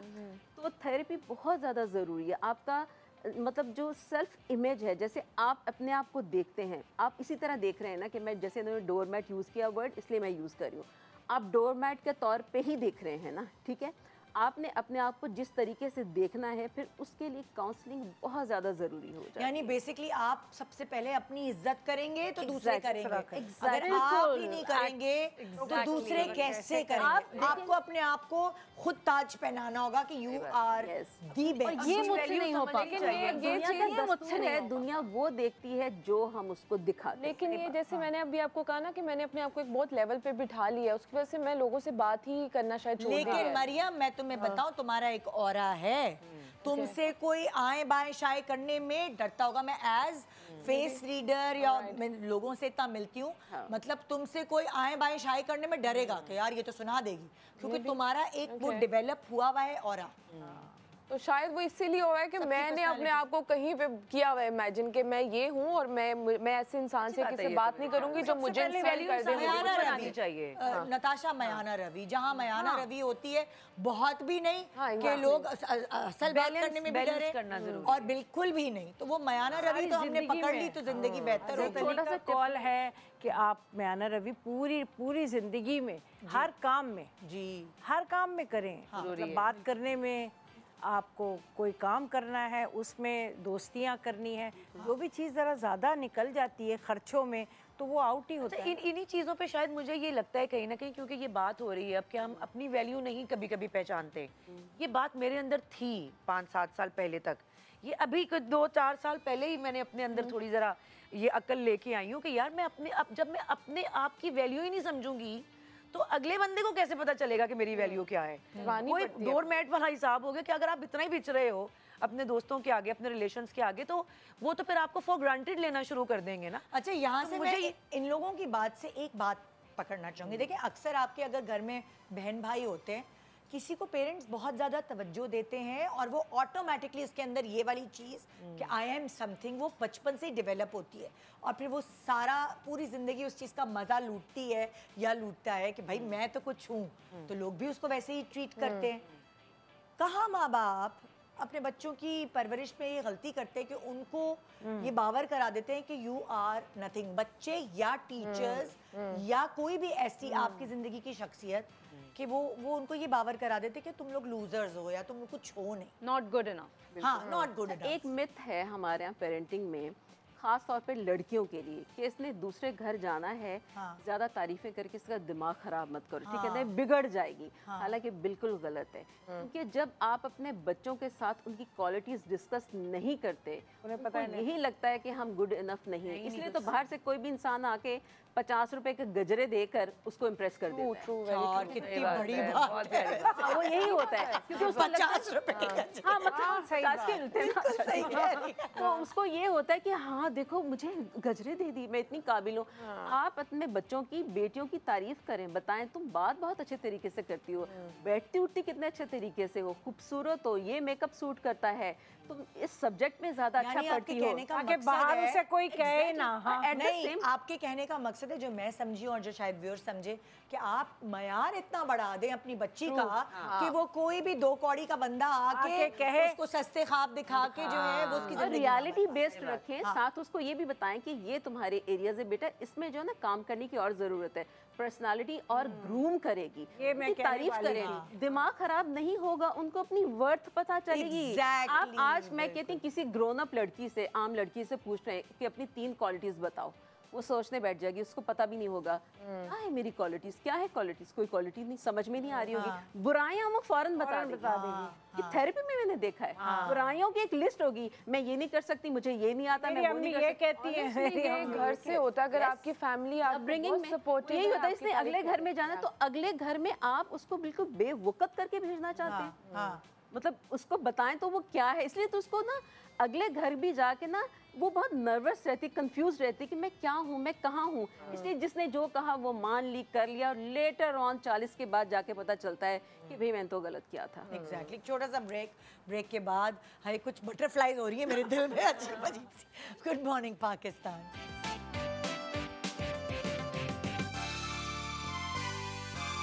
Welcome back, good morning Pakistan. So इस वक्त हम डिस्कशन कर रहे हैं डर, खौफ, फोबिया जो हर इंसान के अंदर होते हैं, और यकीन जाने इस सर्कल से, जो कि अभी सेमी सर्कल है, और अगर टीवी ना होता तो हम शायद सर्कल कंप्लीट भी कर लेते, इससे वाकई हीलिंग होती है और आप इस मोड में चले जाते हैं कि सिर्फ मैं नहीं हूँ जिसको खौफ और डर है, और भी लोग हैं इस दुनिया में। और वेस्ट में तो ये सर्कल, हीलिंग सर्कल्स होते हैं, लोग अपनी बात डिस्कस करते हैं, वेंट करते हैं। तो आज हम भी वही कर रहे हैं, कुछ थोड़ा आपको आइडिया दे रहे हैं कि अगर आप अकेले नहीं हैं, अगर आप किसी चीज़ से खौफज़दा हैं और आप डरते हैं, आप अकेले नहीं हैं, हम सब हैं। चाहे हम सेलिब्रिटी हों, चाहे हम कामयाब हों, चाहे हम कमाते हों, चाहे हम इंडिपेंडेंट हों, हम मतलब फिर भी बहुत सारे खौफ, डर, फोबियाज हमारे अंदर भी मौजूद हैं। अब क्या है तुम्हारा है बहनें। यस अभी जैसे हम ये टॉपिक पे बात कर रहे थे कि हमारी सोसाइटी के अंदर ये चीज़ बहुत ज़्यादा इंडल्ज है कि घर में आदमी का होना, कि अगर आपके जैसे मेरे हम सब बहनें हैं, भाई नहीं है हमारा, और अब्बा भी he was divided into 2 families, a very good man but he was divided, तो आपका जो है टाइम वैसे ही डिवाइड हो जाता है। तो बहुत सारी जगहों पे अपने राइट्स के लिए बोलते वक्त इतना डर लगता था, अब जाकर विद टाइम आप इतने स्ट्रॉन्ग हो जाते हो, पर इनिशियल डेज कि आप कहीं पे कोई मसला हो गया है वेयर यू आर लिविंग, या आपका कहीं पे कोई मेरी एक दफ़ा गाड़ी लग गई और किसी बंदे ने आके मेरी गाड़ी में मार दी गाड़ी, एंड ही वाज मतलब उसके साथ लड़ जाते वक्त आपको ये डर लग रहा था कि वो लोग मोस्टली ये कहते थे यार ये तो खाली मतलब औरतें हैं, ये इनका, और मोस्टली लोग ये कहते हैं औरतों के तो दिमाग ही ख़राब होते हैं। बहुत सारी जगहों पे इस बात से डर लगता था कि यार अगर आप जाकर किसी से बात करेंगे they will not take you serious. Even आप कहीं कंप्लेन करने जाते हो, कुछ भी करने जाते हो, तो वो कहेंगे अच्छा कोई आदमी आपके साथ जाए तो बात की एक बहुत अच्छी वैल्यू बन जाती है। आप अकेली औरत अगर जा रही है तो वो आपको सीरियस नहीं लेंगे या आपसे कोई ना कोई बेनिफिट कोई भी तरह का रखेंगे या कुछ भी। तो इस वजह से ज़िंदगी में बहुत सारी चीज़ों के या अपने राइट के ऊपर भी पहले बोलते हुए डर लगता था कि अगर नहीं जा रहे, अगर अब्बा नहीं है, ही इज़ नॉट अवेलेबल, वो काफ़ी अर्से फिर बीमार रहे, तो आप अपने राइट के लिए नहीं बोलना छोड़ देते थे यार कि क्या इस उलझन में पड़ना। एट दी एंड लोग आपके इसके साथ नहीं, आपको सीरियस ही नहीं लेंगे कि आप खाली फीमेल्स हैं। अभी भी इवन बहुत सारी जगहों पे मैं करती हूँ, बुरी चीज़ है लेकिन ये माशरे में है। और इवन अभी भी आप बहुत सारी चीज़ों में, मुझे नहीं पता क्योंकि मेरा भाई नहीं है रहा और अब्बा भी नहीं है, आप बहुत सारी जगहों पे अपने हस्बैंड के साथ भी जाकर नहीं कर सकते। अगर आप राइट पे भी हो, आपके हस्बैंड कितना भी सपोर्टिव हो, वो कहीं ना कहीं कह देगा यार तुमने ही गलत किया होगा, दे विल नॉट अंडरस्टैंड यू। तो आप कहते हो यार ये प्रॉब्लम ही ना डिस्कस करो, आप अपनी उस प्रॉब्लम को अपने तक ही रख कर बर्दाश्त कर लेते हो। लेकिन आई डोंट नो, जिनके भाई भी होते हैं उनकी अपनी प्रॉब्लम्स होंगी कि यार मुझे ऐसा बहुत ज़्यादा दिल में होता है कि अगर मेरा भाई होता या मेरे अब्बू इस टाइम होते, मैं उनको जाके कहती वो ये मेरे मसले का हल कर देते। तो किसी के ऊपर ये जो डिपेंडेंट हम हैं आदमियों के ऊपर, क्या ये बात मतलब वाकई में एक सही है? वो जो रिलीजियसली शायद हो भी कि आपके घर का आदमी जो होता है वो सरबराह होता है व्हाटएवर, लेकिन अगर नहीं है तो आपको सोसाइटी क्यों नहीं इस तरह सीरियस लेती है आपकी किसी भी बात को? महरम होना तो हमारे सोसाइटी इस्लाम में भी कहा ही गया है कि आपको महरम होना तो जरूरी। लेकिन बता अगर नहीं है, मतलब है ही है नहीं, ना, कोई बात कहाँ है से कि है ही लाइन नहीं, बाहर तो से हाँ, पकड़ कर तो नहीं ला सकते, यू नो। पेट्रियार्कल सोसाइटी है, उसमें ये चीज़ हमें सिखाई गई है कि मर्द के होने से, जैसे अभी पहले शर्मीन की भी बात कर रहे थे, मर्द के होने से आप कंप्लीट होते हैं, जो कि बिल्कुल गलत है। कैसे कंप्लीट होते हैं, ये पॉसिबल ही नहीं है। अब यहाँ पे ये एक कलेक्टिव ट्रॉमा है हमारी सोसाइटी की ख़वातीन का। अगर आप एक बात से मेरी शायद मुत्तफिक हो, बहुत सारे घरों में ना मर्द इतना स्ट्रॉन्ग नहीं होता जितनी औरत स्ट्रॉन्ग होती है। I agree. और अगर ऐसा कपल जिसमें एक औरत को लगता है कि ये जो मेरा मर्द है ये स्ट्रॉन्ग इनफ नहीं है, तो वो आगे की सीट पे चली जाती है। और अगर उसको लगता है कि ये जो मेरा मर्द है ये बहुत स्ट्रॉन्ग है, मुझे ज़रूरत नहीं है दुनिया से लड़ने की, तो वो खुद बैक सीट पे चली जाती है कि वो संभाल लेगा। बहुत सारे कपल्स हमने ऐसे देखे हैं कि वो औरत जो है, जैसे फॉर एग्जांपल मेरी दादी थी, वो पूरे ख़ानदान वाले उनसे मशवरे लेने आते थे और वो जो एक आदमी वाला फिगर था वो उनका था। तो उनके कपल में मेरे दादा से ज़्यादा स्ट्रॉन्ग पर्सनालिटी दादी की थी। बहुत सारे, और अगर मैं अपने माँ बाप में देखती हूँ तो मेरे अम्मा अब्बा में बहुत बैलेंस था। कहीं मेरी अम्मी बहुत स्ट्रॉन्ग थी और कहीं मेरे अब्बू बहुत स्ट्रॉन्ग थे।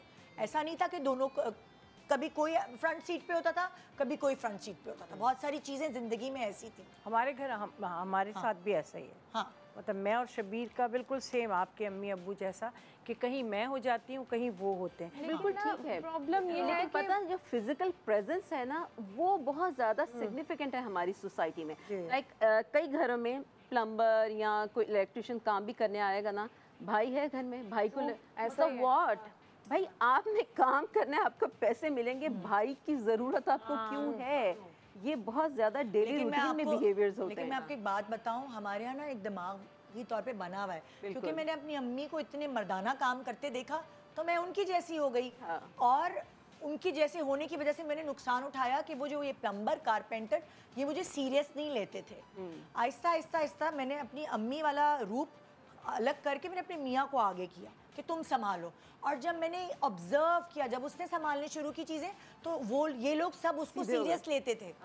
मैं पागलों की तरह चीख रही यही हूँ। तो बात कि आप राइट पर भी हो लेकिन लोग आपको सीरियस नहीं लेंगे। कोई आदमी जाएगा तो सीरियस ले लेंगे। क्योंकि शुरू से पोर्ट्रे इस तरीके से किया है ना कि औरत वीक है, ठीक है ना। वीक डिफरेंट चीज़ों में है, कुछ चीज़ों में तो मर्द भी वीक है, इमोशनली कितना वीक है मर्द। लेकिन मुझे नहीं लगता कि औरत किसी भी लिहाज से वीक है। नहीं है, बिल्कुल नहीं है। लेकिन सोसाइटी सीरियस नहीं लेती। बहुत सारी औरतें हैं, हैं बहुत सारी औरतें हैं, मैक्सिमम औरतें हैं वीक। और इसमें उनका इसलिए कसूर नहीं है क्योंकि उनकी परवरिश ही ऐसी है और उनको एक्सपोजर का मौका भी नहीं मिला। नहीं, बट एक बात बताएं, परवरिश की वजह है कि औरतें वीक हैं या फिर औरत है ही इसी, मतलब जो डायनामिक्स हैं एक आदमी और औरत के रिलेशनशिप के, उसमें डोंट यू फील कि मर्द का लीड करना he is the way of life? मुझे ये लगता है जैसे आपने जो बात की कि जहाँ मर्द स्ट्रांग होता है वहाँ औरत बैक सीट ले लेती है। डोंट यू थिंक औरत उस रोल में ज़्यादा कंफर्टेबल होती है ना कि उस रोल में जहाँ पे उसको लीड लेना पड़े because she feels her husband is not strong enough. देखिए, एक होती है मैस्कुलिन एनर्जी और एक होती है फेमिनिन एनर्जी। जब औरत को अपना लीड लेना पड़ता है ना तो उसको मैस्कुलिन एनर्जी में आना पड़ता है। That is going against nature for a woman. Exactly. औरत का जो नर्वस सिस्टम है आई फील रेगुलेट ही तब होता है जब वो अपनी फेमिनिन एनर्जी में रह पाए और वो एक बैक सीट लेके अपने कंपेनियन को लीड करने दे। एग्जैक्टली, सुकून वहीं पे आता है। देखिए, औरत करने को सब कुछ कर सकती है। मैं as a single woman I do everything in my life, but मेरे लिए मुश्किल है। मैं कर सब सकती हूँ और अल्हम्दुलिल्लाह बहुत सही तरीके से कर ली हूँ, लेकिन वुड आई वांट कि मेरी लाइफ में कोई ऐसा हो जो कि मेरी लाइफ इजी करे, मेरी रिस्पॉन्सिबिलिटीज को संभाल ले, मेरा साथ दे। Yes, I want that. एक मर्द को इतनी हो सकता है जरूरत ना हो कंपेनियनशिप की, इस वजह से मर्द को अच्छा लगता है अगर वो फ्रंट सीट पे उसको औरत बिठा देती है, उसको एक सेटिस्फैक्शन मिलती है। क्योंकि मर्द का अंदर से नेचर ही ये है। ज़्यादा मैनेज करते करते घर ये सारी चीजें आपको एक स्ट्रेस में चले जाते हैं। मर्द की जिंदगी। रात की छोटी सी बात है कि मेरा नौकर मुझे कह रहा है कि वो पीछे का एसी ये वो, मैंने कहा क्या कह रहे थे भाई को?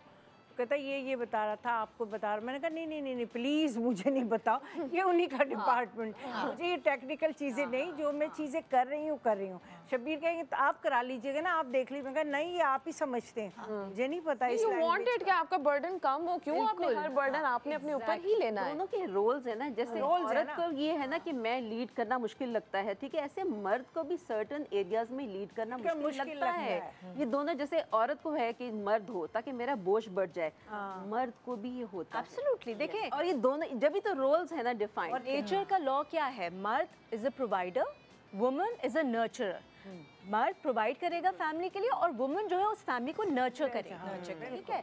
तो अब जब रोल्स अगर रिवर्स हो जाएं, मर्द को नर्चरर बनना पड़े और औरत को प्रोवाइडर बनना पड़े, बहुत डिस्टर्ब हो जाएगी फैमिली लाइफ। ठीक है, औरत भी प्रोवाइड कर सकती है अपनी फैमिली को, बहुत अच्छी तरीके से कर सकती है, लेकिन वहाँ पे इम्बैलेंस आ जाता है। आई फील औरत के लिए इन द लॉन्ग रन, अगर उसे फॉरन फील ना भी हो तो इन द लॉन्ग रन वो उसके लिए, अब जैसे कि यू सेड कि you manage everything on your own, तुम नहीं किसी पे डिपेंड करती हो, तुम बोलती भी नहीं हो, क्योंकि तुम्हें बहुत अर्ली ऑन ये लर्न करना पड़ा कि तुमने खुद मैनेज करना। क्योंकि देखो ना, जैसे तुमने कहा तुम्हारी सब बहनें हैं, तो उन बहनों में कोई एक किसी के अंदर वो मर्दाना एनर्जी आ जाती है कि मैं करूंगी सारे मर्दाना काम, बिल भरवाना। वो आप कर रहे होते हो निदा, और सारे काम भी आप कर रहे होते हो, लेकिन उसकी वजह से आपको मेंटल स्ट्रेस कितना मिल रहा है कि और उसके साथ आपने इमेज मेंटेन करना है। अगर आपके फादर एक टाइम पे आपके लिए अवेलेबल नहीं है, ही इज़ डिवाइडेड, तो आपने अपना इमेज भी मेंटेन रखना है कि ही विल क्वेश्चन यू कि मैं अगर यहाँ नहीं था तो ये क्यों हो गया।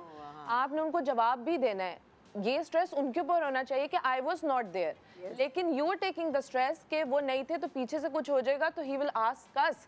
तो आप उस वजह से कोई प्रॉब्लम भी हो जाए, सेंसिटिव होता है ना बंदा, वो ये चीजें अपने ऊपर जिम्मेदारी ले आई गेस कि सबके ऊपर है। सोसाइटी ने यहाँ पे जेंडर रोल आपको ये दिया है कि आंसरेबल आप ही हैं, और आज तक उस वजह से भी आज तक सोसाइटी ने दिया है। That stress is on me कि मेरे ऊपर ही हर चीज का एक स्ट्रेस है कि मैंने इस चीज को मेंटेन रखना है, मैंने इस चीज को ठीक रखना है, दैट आई एम आंसरेबल। तो वो उस वजह से आपके ऊपर हर तरह का स्ट्रेस है।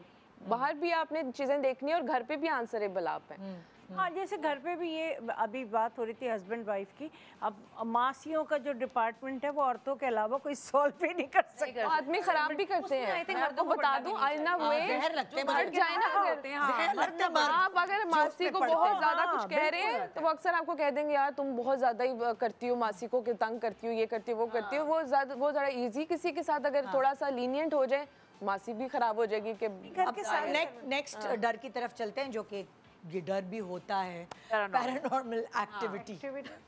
अच्छा, ये एक्चुअली हुआ था जब मैं कराची शिफ्ट हुई थी 2009 में। तो हम जिस बिल्डिंग में रहते थे वहाँ पर नाइला आपा भी थी, नाइला जाफरी, अल्लाह ताला उनको जन्नत में आला मुकाम अता फरमाए, आमीन। नाइला आपा होती थी और एक हमारे डायरेक्टर होते थे आमिर खटक। अच्छा, अभी जानती हैं? हाँ, तो हम मतलब फर्स्ट फ्लोर पे आमिर था, फिर सेकंड पे नाइला आपा, में थर्ड पे मैं थी, ऐसे था। तो जब मैं वहाँ पे शिफ्ट हुई थी तो सबसे पहला जो सीरियल भी था मेरा, वो उनके ही घर पे शूट हो रहा था, नाइला आपा के। तो 3-4 दिन ही अभी गुजरे थे, तो नाइला आपा ने ना कुछ ऐसी बातें मेरे साथ करनी शुरू कर दी। अभी अभी मैंने उस बिल्डिंग में अपार्टमेंट नहीं लिया, अब मैं सोच रही हूँ कि यार अब आ गई हूँ तो चलो फिर मैं ले लेती हूँ, फिर यहाँ काम भी तो अब इधर ही करना है, दिस एंड दैट। तो उन्होंने कुछ बातें ऐसी करनी शुरू की कि अक्सर मेरे घर पे ये चीज़ें हो जाती हैं, लाइक मेरा फ्रिज जो है वो खुद से ही स्विच कोई निकाल देता है, और अक्सर ये होता है कि मैं अंदर से लॉक करती हूँ, जैसे मैं कुंडी लगाती हूँ तो वो खुली हुई होती है वापस से, और दिस एंड दैट कुछ चीज़ें। मैंने वो आई गई कर दी बात, बाद में भूल गई, महीना ही गुजर गया और मैंने उसी बिल्डिंग में अपार्टमेंट ले लिया। अच्छा, वो कोई 3-4 महीनों के बाद एक चीज़ तो पहले मैं ये सोचती थी कि शायद ये बातें मैंने सुनी हुई हैं तो मेरे दिमाग में चल रही हैं, कोई आवाज़ अचानक से रात में आ गई है, कोई दरवाज़ा खुलने की आवाज़ आ गई है, तो मैं घबरा जाती थी कि शायद वो जो नीचे है ना जो भी वो ऊपर आ गया है, ट्रैवल कर रहा है वो फ्लोर पे आ गया। तो देखा अब अच्छा मूड नहीं है इस घर में रहने का, चलो ऊपर हाँ, लेकिन वो चीज़ें मेरे साथ भी हुई। हाँ। और उसका फ्रिज का स्विच उतार देते थे। फ्रिज का स्विच तो खैर नहीं उतरा, लेकिन 2-3 दफ़ा ये हुआ कि जैसे एहसन खान और सबा फैसल हम सारे इकट्ठे ही ऑलमोस्ट शिफ्ट हुए थे, तो हम लोग ही आपस एक ही बिल्डिंग में थे सब? नहीं, ओके, मतलब कराची जो आए काम करने के लिए, तो एहसन खान, मैं, सबा, आपा, हम सारे इकट्ठे, मतलब हमने अगर कहीं अपना पर्सनल टाइम स्पेंड करना है तो हम 3-4 फ्रेंड्स मिलके प्लान करते थे, चलो आज खाना खाने चलते हैं कराची में, और अभी नए फ्रेंड्स तो बने नहीं है। तो एक दिन ना ये लोग नीचे आ गए कि नीचे वेट कर रहे हैं तुम्हारा, जल्दी से आ जाओ। तो मैं ना तैयार होकर ना पिक्चर्स मैंने खींची, अपनी सेल्फियाँ। उसके बाद मैं जाके गाड़ी में बैठ गई, खाना वाना खा लिया, मैं वापस आई, मैंने कहा वो पिक्चर्स मैंने खींची ज़रा वो मुझे लगानी है फेसबुक पे ना। तो लिटरली मेरे साथ कोई खड़ा हुआ था। वो पिक्चर्स आप मेरी अम्मी ने डिलीट कराई हैं, क्योंकि ये रखोगी तो फिर सोचती ही रहोगी सारी जिंदगी। मेरे साथ कोई था और मेरी हाइट से बहुत ऊपर, तस्वीर ही नहीं आती, पता नहीं फिर वो कौन था जो मुझे नजर नहीं आया। प्रॉपर शक्ल थी या फिर एक शैडो था, क्या था? सिर्फ शोल्डर था, सिर्फ शोल्डर था। और मेरी मतलब मैंने यूं की पिक्चर्स खींची ना, तो काफी ऊपर हेडरूम बोलते हैं ना, जो ऊपर वाला हिस्सा होता है, तो वो शोल्डर काफी ऊंचा था और बकायदा वो शोल्डर था। सबको मैंने वो पिक्चर्स दिखाई और सब कह रहे हैं हाँ, मतलब इसमें तो कोई शक ही नहीं है। और उसके बावजूद मैं उस अपार्टमेंट में 6 साल रही हूँ। शाबाश है, बहादुर। फिर मैंने जगह जगह आइटल कुर्सी के जो शोल्डर होने के बावजूद तुम आइटल कुर्सी के नादिया अली के स्टिकर्स मिलते हैं, वो मुझे अम्मी ने ला के दिए कि अपने अपार्टमेंट में हर जगह लगा दो। फिर मैं जब एंटर होती थी, फिर वो जो सलाम करते हैं घर में एंटर होते, वो भी मैंने तब सीखा। मेरी अम्मी ने सिखाया। डर, फोबिया, तुम इसका मतलब तुम्हें नहीं हुआ, उसका या हुआ? नहीं है ना अभी भी, अच्छा। स्टिल है। तो फिर रही अभी भी अब 6 साल। हाँ, बस मैं ढीठ समझ लें, बड़ी इसको ढिठाई बड़ी मजे की ढीठ बड़ी है तो। हाँ, मैं तो सुन भी नहीं। बस वही वाली बात होगी ना कि मुझे बहुत ट्रस्ट है कि अगर मुझे लगता है कि मुझे नजर लग गई है या मुझे डर लग रहा है और मैंने पढ़ ली है, मैंने आयतल कुर्सी पढ़ ली है, मैंने चारों कुल पढ़ ली है, तो मैं अपने आप को सेफ खुद ब खुद फील कराना शुरू कर देती हूँ और फिर मैं हो जाती हूँ। यही तो तुम्हारी जीत है, तुमने इससे ओवरकम तो मैंने मैं फौरन अपने आप को खुद ब खुद समझा देती हूँ कि बस अब तो कुछ नहीं हो सकता, अब तो। और फिर मैं आहिस्ता आहिस्ता समझना शुरू हो जाती हूँ कि हाँ बस ये मैंने पढ़ लिया ना, अब कुछ नहीं हो सकता। ऐसे मैं और तुम्हें इसी बताऊं पे- कि कोई जेन्युइन नहीं होगा, कोई और ही होगा। सच बता रही हूँ, इतना लंबा वो कंधा। तो और ज्यादा स्केरी है कि घर में कोई वो और ज्यादा खतरनाक। लेकिन मैं आपको बता रही हूँ, जिन्नों विनों की कहाँ तस्वीरें आती हैं। अच्छा बात छोड़े भाई, आपा। ये बातें मुझे तो बहुत ही फोबिया है। नहीं कोई इस तरह से तो नहीं था कि कोई और चीज थी जब आप पिक्चर बनाते हो या उसका सामने से शेडो आ रहा हो, तुम्हें लगा हो कि वो कह रही है ना पूरा शोल्डर था। हाय हाय चले और करें। यहाँ से एक बात ये पता चलती है, न्यूरोलॉजिकली भी ये उसका अभी मेरी बात खत्म नहीं हुई थी, सॉरी। तो उसका और डर आएगी तो इम्पैक्ट हुआ मुझ पे। उसका ये हुआ कि अब मैं बिल्कुल अंधेरे को बर्दाश्त नहीं कर सकती। ओए होए। यहाँ से अगर खुदा न खास्ता लाइट चली गई है ना, आपको पता है मैं अपना फोन अपने पास से इधर उधर नहीं होने देती। बाथरूम जाते हुए, कहीं जाते हुए, मुझे 1 सेकंड के लिए किचन तक भी जाना है, और मैं अकेली हूँ, मुझे किचन तक भी जाना है, तो मुझे अपना फोन इसलिए रखना है क्योंकि मैं फौरन टॉर्च ऑन करूंगी अगर लाइट चली गई है, वो कुछ सेकंड्स के लिए। लेकिन अंधेरे को तो वैसे भी याद रखना है, क्योंकि कब्र में अंधेरा ही होगा। हाय हाय क्या बात है। ये तो मैंने डराने का शो, मैंने ये था कि हमारे डर खत्म करें, तो डराने आ गए। अच्छा एक ब्रेक पे मैं जा रही हूँ, लेकिन उससे पहले मुझे एक बहुत सिवियर डर, क्योंकि मैंने अपनी मदर इन लॉ और मेरी अम्मी को, जिन दोनों ने बहुत एक्टिव लाइफस्टाइल गुजारा है और उनको मैंने बेड रिडन देखा है, उनको मैंने बीमार देखा है। सो मेरे अंदर आहिस्ता आहिस्ता वो डर डेवलप होता जा रहा है कि मेरे भी बहुत एक्टिव रही है, और उसकी वजह से मैंने एक्स्ट्रा अपनी हेल्थ का ख्याल रखना शुरू कर दिया है। ये खा लूँ, वो टेस्ट करा लूँ, एक्सरसाइज कर लूँ, ये कर लूँ, वो कि मुझे किसी की खिदमत नहीं चाहिए ज़िंदगी में। मैंने अपने ये डर मेरे अंदर ज़रूरत से ज़्यादा डेवलप हो रहा है, और मुझे लग रहा है मैं ये भी वाइटामिन ले रही हूँ, वो भी ले रही हूँ, ओवरडोज ना हो जाए वाइटामिन की। और जो है ना, वो चाहे कुछ भी हो जाए, मैंने अपनी एक्सरसाइज मिस नहीं करनी, कुछ भी हो जाए, मैंने गंदी चीज़ें नहीं खानी, मतलब वो कुछ ज़्यादा मेरे ऊपर सवार हो रहा है। इस डर को डिस्कस करेंगे एक छोटे से ब्रेक के बाद। Good morning Pakistan. कोई एक डर मेरा भी तो हो।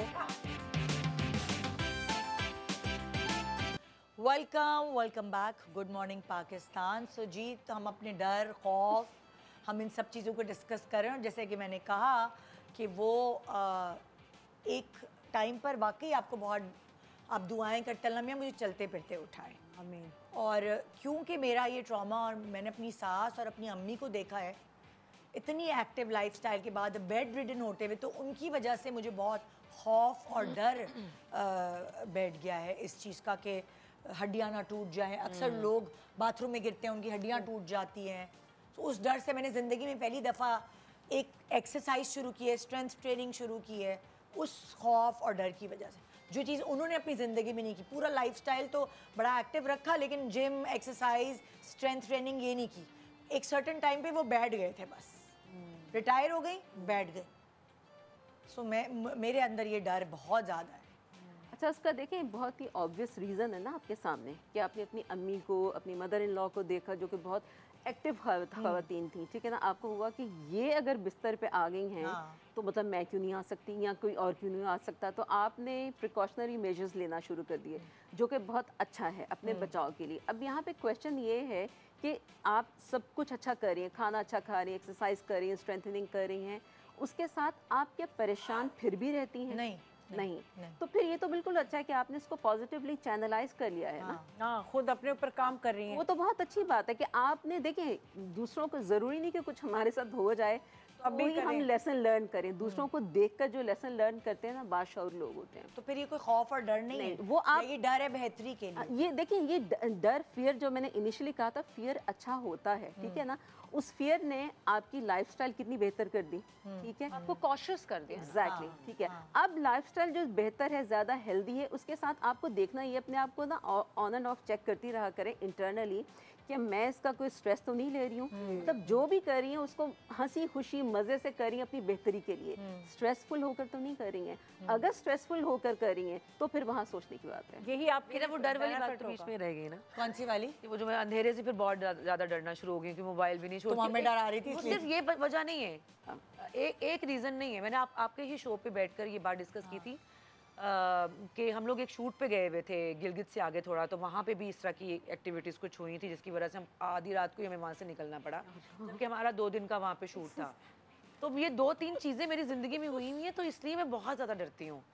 मतलब अंधेरे से तो फिर मुझे लगता है बस मेरे इर्द गिर्द ही है सब कुछ, और तुम्हारे पास ही आती नहीं कर सकते। हाँ, वो सब चीज़ें मेरे कहने वाली थी कि तुम्हारे ऊपर तो नहीं। हाँ, मैं भी यही कहने वाली थी, तुम्हारे पास ही आती है ना। अच्छा, यहाँ पे दोनों जो शूट का भी बता रही हैं और घर का भी, जी, इतना सब कुछ हो गया, तस्वीर में वो बंदा आ गया, सब चीजें, ठीक है ना, फिर भी आपने घर छोड़ा नहीं, ठीक है। नहीं। लेकिन उन 6 सालों में आपको कोई नुकसान हुआ? नहीं हुआ। एग्जैक्टली। आप वो अच्छे हैं आपके लिए। अच्छा, अब वहाँ शूट पे भी कोई नुकसान हुआ? नुकसान ऐसे नहीं हुआ था, लेकिन मैंने बताया था वो बहुत ज़्यादा वायरल भी हुई था, बल्कि ये यहाँ से क्लियर। लेकिन नुकसान यूं तो नहीं हुआ। नुकसान बस ऐसे हुआ था कि एक टेबल हम लोगों ने बहुत बड़ा सा लगाया था, हमारे जो क्रू मेंबर्स थे वो सारा अरेंज कर रहे थे, तो वो पूरा का पूरा टेबल ही उलट गया था, यूँ हो गया था।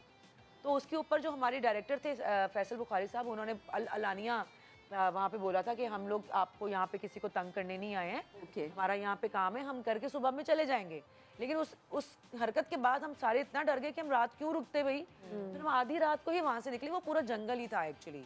टेबल किसी ने ऐसे पैर मार दिया होगा तो बड़े टेबल पे। अच्छे ना, बस अब दो कुछ और बातें करें ना। दोनों सूरतों में आपको नुकसान तो नहीं पहुंचा ना, तो ये एक बहुत बड़ी एविडेंस है कि नुकसान नहीं हुआ। आप जब भी सोचें, रैशनली इस चीज़ को लॉजिकली सोचने की कोशिश करें कि क्या हुआ, हाँ कुछ हुआ था, टेबल उल्टा हो गया, ठीक है, लेकिन इसको हम ये नहीं कह सकते कि किसी जिन भूत ने किया, कोई भी रीज़न हो सकता है। देखिए वो उसका इन लोगों की प्रेजेंस का तो कुरान शरीफ में नहीं नहीं बिल्कुल है लेकिन अब मतलब यहाँ पे कुछ चीज़ उस तरह से प्रूवन नहीं है ना, तो आपने जब अपने आप से बात करनी है तो ये एक इंसिडेंट हुआ कि टेबल उल्टा हो गया, वो सुपर नेचुरल भी हो सकता है और वैसे भी कोई मिस्टेक हो सकती है टेबल की सेटिंग में या कुछ भी। इवेंचुअली देखें आपको ये सोचना है कि नुकसान नहीं हुआ आपको, ठीक है, मेनली फोकस इस चीज पे करना। और आपको पता है कि ब्रेन का एक आज कमाल की है तो मेरी रात गई। ब्रेन को जो हम सिखाते हैं, जो हम कहते हैं ना, ब्रेन ये चेक नहीं करता कि ये सच है ये झूठ है। ब्रेन उसी तरीके से उसकी रीवायरिंग करता रहता है। जैसे और वही जैसे वही वाली बात है, जैसे मैंने आपसे कहा है कि नज़र की भी कोई बात होती है या कोई ऐसी चीज़ हो जाए तो मैं अपने आप को खुद ही, जब मैं पढ़ लेती हूँ आयतुल कुर्सी और कुल पढ़ लेती हूँ, नादिया अली पढ़ लेती हूँ, तो फिर मैं कहती हूँ अब मैं अपने आप को खुद समझाती हूँ कि अब कुछ नहीं हो सकता। तो एक्चुअली वो मैं माशाल्लाह अपने आप को समझा चुकी होती हूँ अगले 5-10। और आप ये देखें कि आपका ब्रेन फिर उसको समझ लेता है ना, ब्रेन वो समझ लेता है जो आप हम समझाते हैं। एग्जैक्टली ब्रेन जो है ना हमारे लिए काम करता है, हमें उसके लिए काम करने की जरूरत नहीं है। हाँ। अच्छा, अगला है एस्ट्रोलॉजर। बट देन जो जिस तरह की बातें हुई हैं ये भी उससे बहुत रिलेटेड है, तो वो आपके लिए बहुत तुम कुछ scary और हो जाएगा। डिस्कस करना चाहती हो? तुम बोल रही थी कि मैं फ्लाइंग का डिस्कस करना चाह रही थी कि मेरे साथ, मैंने आपके शो पे एक दफ़ा ये डिस्कस भी किया था कि मैं एक दफ़ा एयरपोर्ट पे फंस गई थी अंदर चेक इन करने के बाद, एक इंटरनेशनल एयरपोर्ट पे। तो 18 आवर्स ना मेरे पास पैसे थे, ना मेरे पास कार्ड था, ना मेरे पास फ़ोन था, ना वहाँ पे वाईफाई था। For 18 hours I was stuck inside an international airport जहाँ पे फ़्लाइट्स टेक ऑफ नहीं कर रही थी और लोग जमा हुए हुए थे और हमें नहीं पता था हमारा प्लेन का। तो वो मेरे लिए इतना ट्रॉमेटिक हो गया था कि अब मैं जब भी मेरा, हालांकि आई लव ट्रैवलिंग, लेकिन जो वो एयरपोर्ट का जो सफ़र है ना, वो जर्नी जो है एयरपोर्ट के अंदर जो एंटर होना होता है, वो मेरे लिए बहुत ट्रॉमेटिक हो गया है। लेकिन आपके पास मोबाइल कार्ड पैसे क्यों कुछ नहीं था? वाईफाई नहीं था, मोबाइल था, लेकिन वहाँ पे मैं इंटरनेशनल कर रही थी, वहाँ की सिम नहीं थी। पैसे मैं क्योंकि वापसी में थी, सारे पैसे ख़त्म कर आ रही थी। कार्ड उस ज़माने में मेरे पास था नहीं, तो खाना भी नहीं था, कुछ भी नहीं था। और वो बजट एयरलाइन थी, I am not going to lie, तो वो कुछ प्रोवाइड भी नहीं कर रहे थे। उन्होंने सारे पैसेंजर्स को वहीं छोड़ दिया था कि अब आप अपनी मदद खुद करें। तो उसमें कुछ लोगों के पास पैसे थे, वो वहाँ पे ऑब्वियसली रेस्टोरेंट से लोग अपना खाना खरीद रहे थे, सब कुछ कर रहे थे। मैं फंसी हुई थी 18 घंटे, भूखी प्यासी, और ना अपनी फैमिली को कांटेक्ट कर पा रही।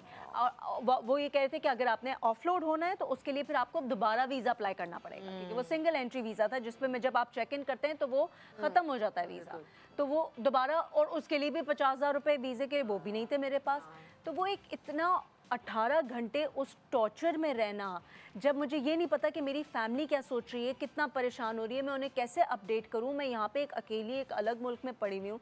अब मैं एयरपोर्ट में जैसे ही, एक तो सफ़र से एक हफ़्ते पहले, हालांकि मुझे बहुत शौक है, लेकिन मैं इसलिए ट्रैवलिंग प्लान्स कम बनाती हूँ कि वो एक हफ़्ते पहले जो मुझे एंग्जाइटी स्टार्ट होती है, और उसके बाद जब मैं एयरपोर्ट में एंटर होती हूँ तब से लेके जब तक मैं डेस्टिनेशन पे नहीं पहुँच जाती, वो मेरे लिए बहुत मुश्किल वक्त होता है, बहुत मुश्किल वक्त होता है। और ये भी हमेशा पर्स में पैसे रखने। सबक मिल गया। वैसे ये तो अब मैं कभी रिस्क लूँ ही ना। पैसों का तो मजाक ही नहीं है भाई, एंड पे भी बचा के रखो कुछ। मैं तो आपको पता है मैंने वापस पाकिस्तान भी आना होता है ना, मैंने इतने बचाए होते हैं कि खुदा ना खासा फ्लाइट मिस कर दी, कोई चीज ऐसी हो गई कि पैसों के मैंने इतने रखे हुए होते हैं। लेकिन फिर भी वो तो मैं अब सब वो सारे प्रिकॉशन, अलग बात है कि पाकिस्तान आते ही मैं चेंज करा लेती हूँ। सो इस प्रोग्राम से ये जाहिर होता है कि सब दुनिया में सारे ऐसे लोग हैं, चाहे कोई कितना भी इंडिपेंडेंट और कितना भी स्ट्रांग हो, सबको कोई ना कोई खौफ और डर होता है, और हम इंसान हैं, तभी तो हम इंसान हैं। यहाँ हम अपना प्रोग्राम को ख़त्म करते हैं, और बहुत थोड़ी थोड़ी चीज़ें थी जिसका हाल इन्होंने बताया। ऐसा नहीं है कि डर को ओवरकम ना किया जाए, मगर बहुत सारे डर आपके फ़ायदे के लिए भी होते हैं। सो डरना कोई बुरी बात नहीं है, डरें, आप इंसान हैं, डरते रहें और बेहतरी के लिए बेहतरी की तरफ गामज़न रहें। गुड मॉर्निंग पाकिस्तान एंड खुदा हाफिज़।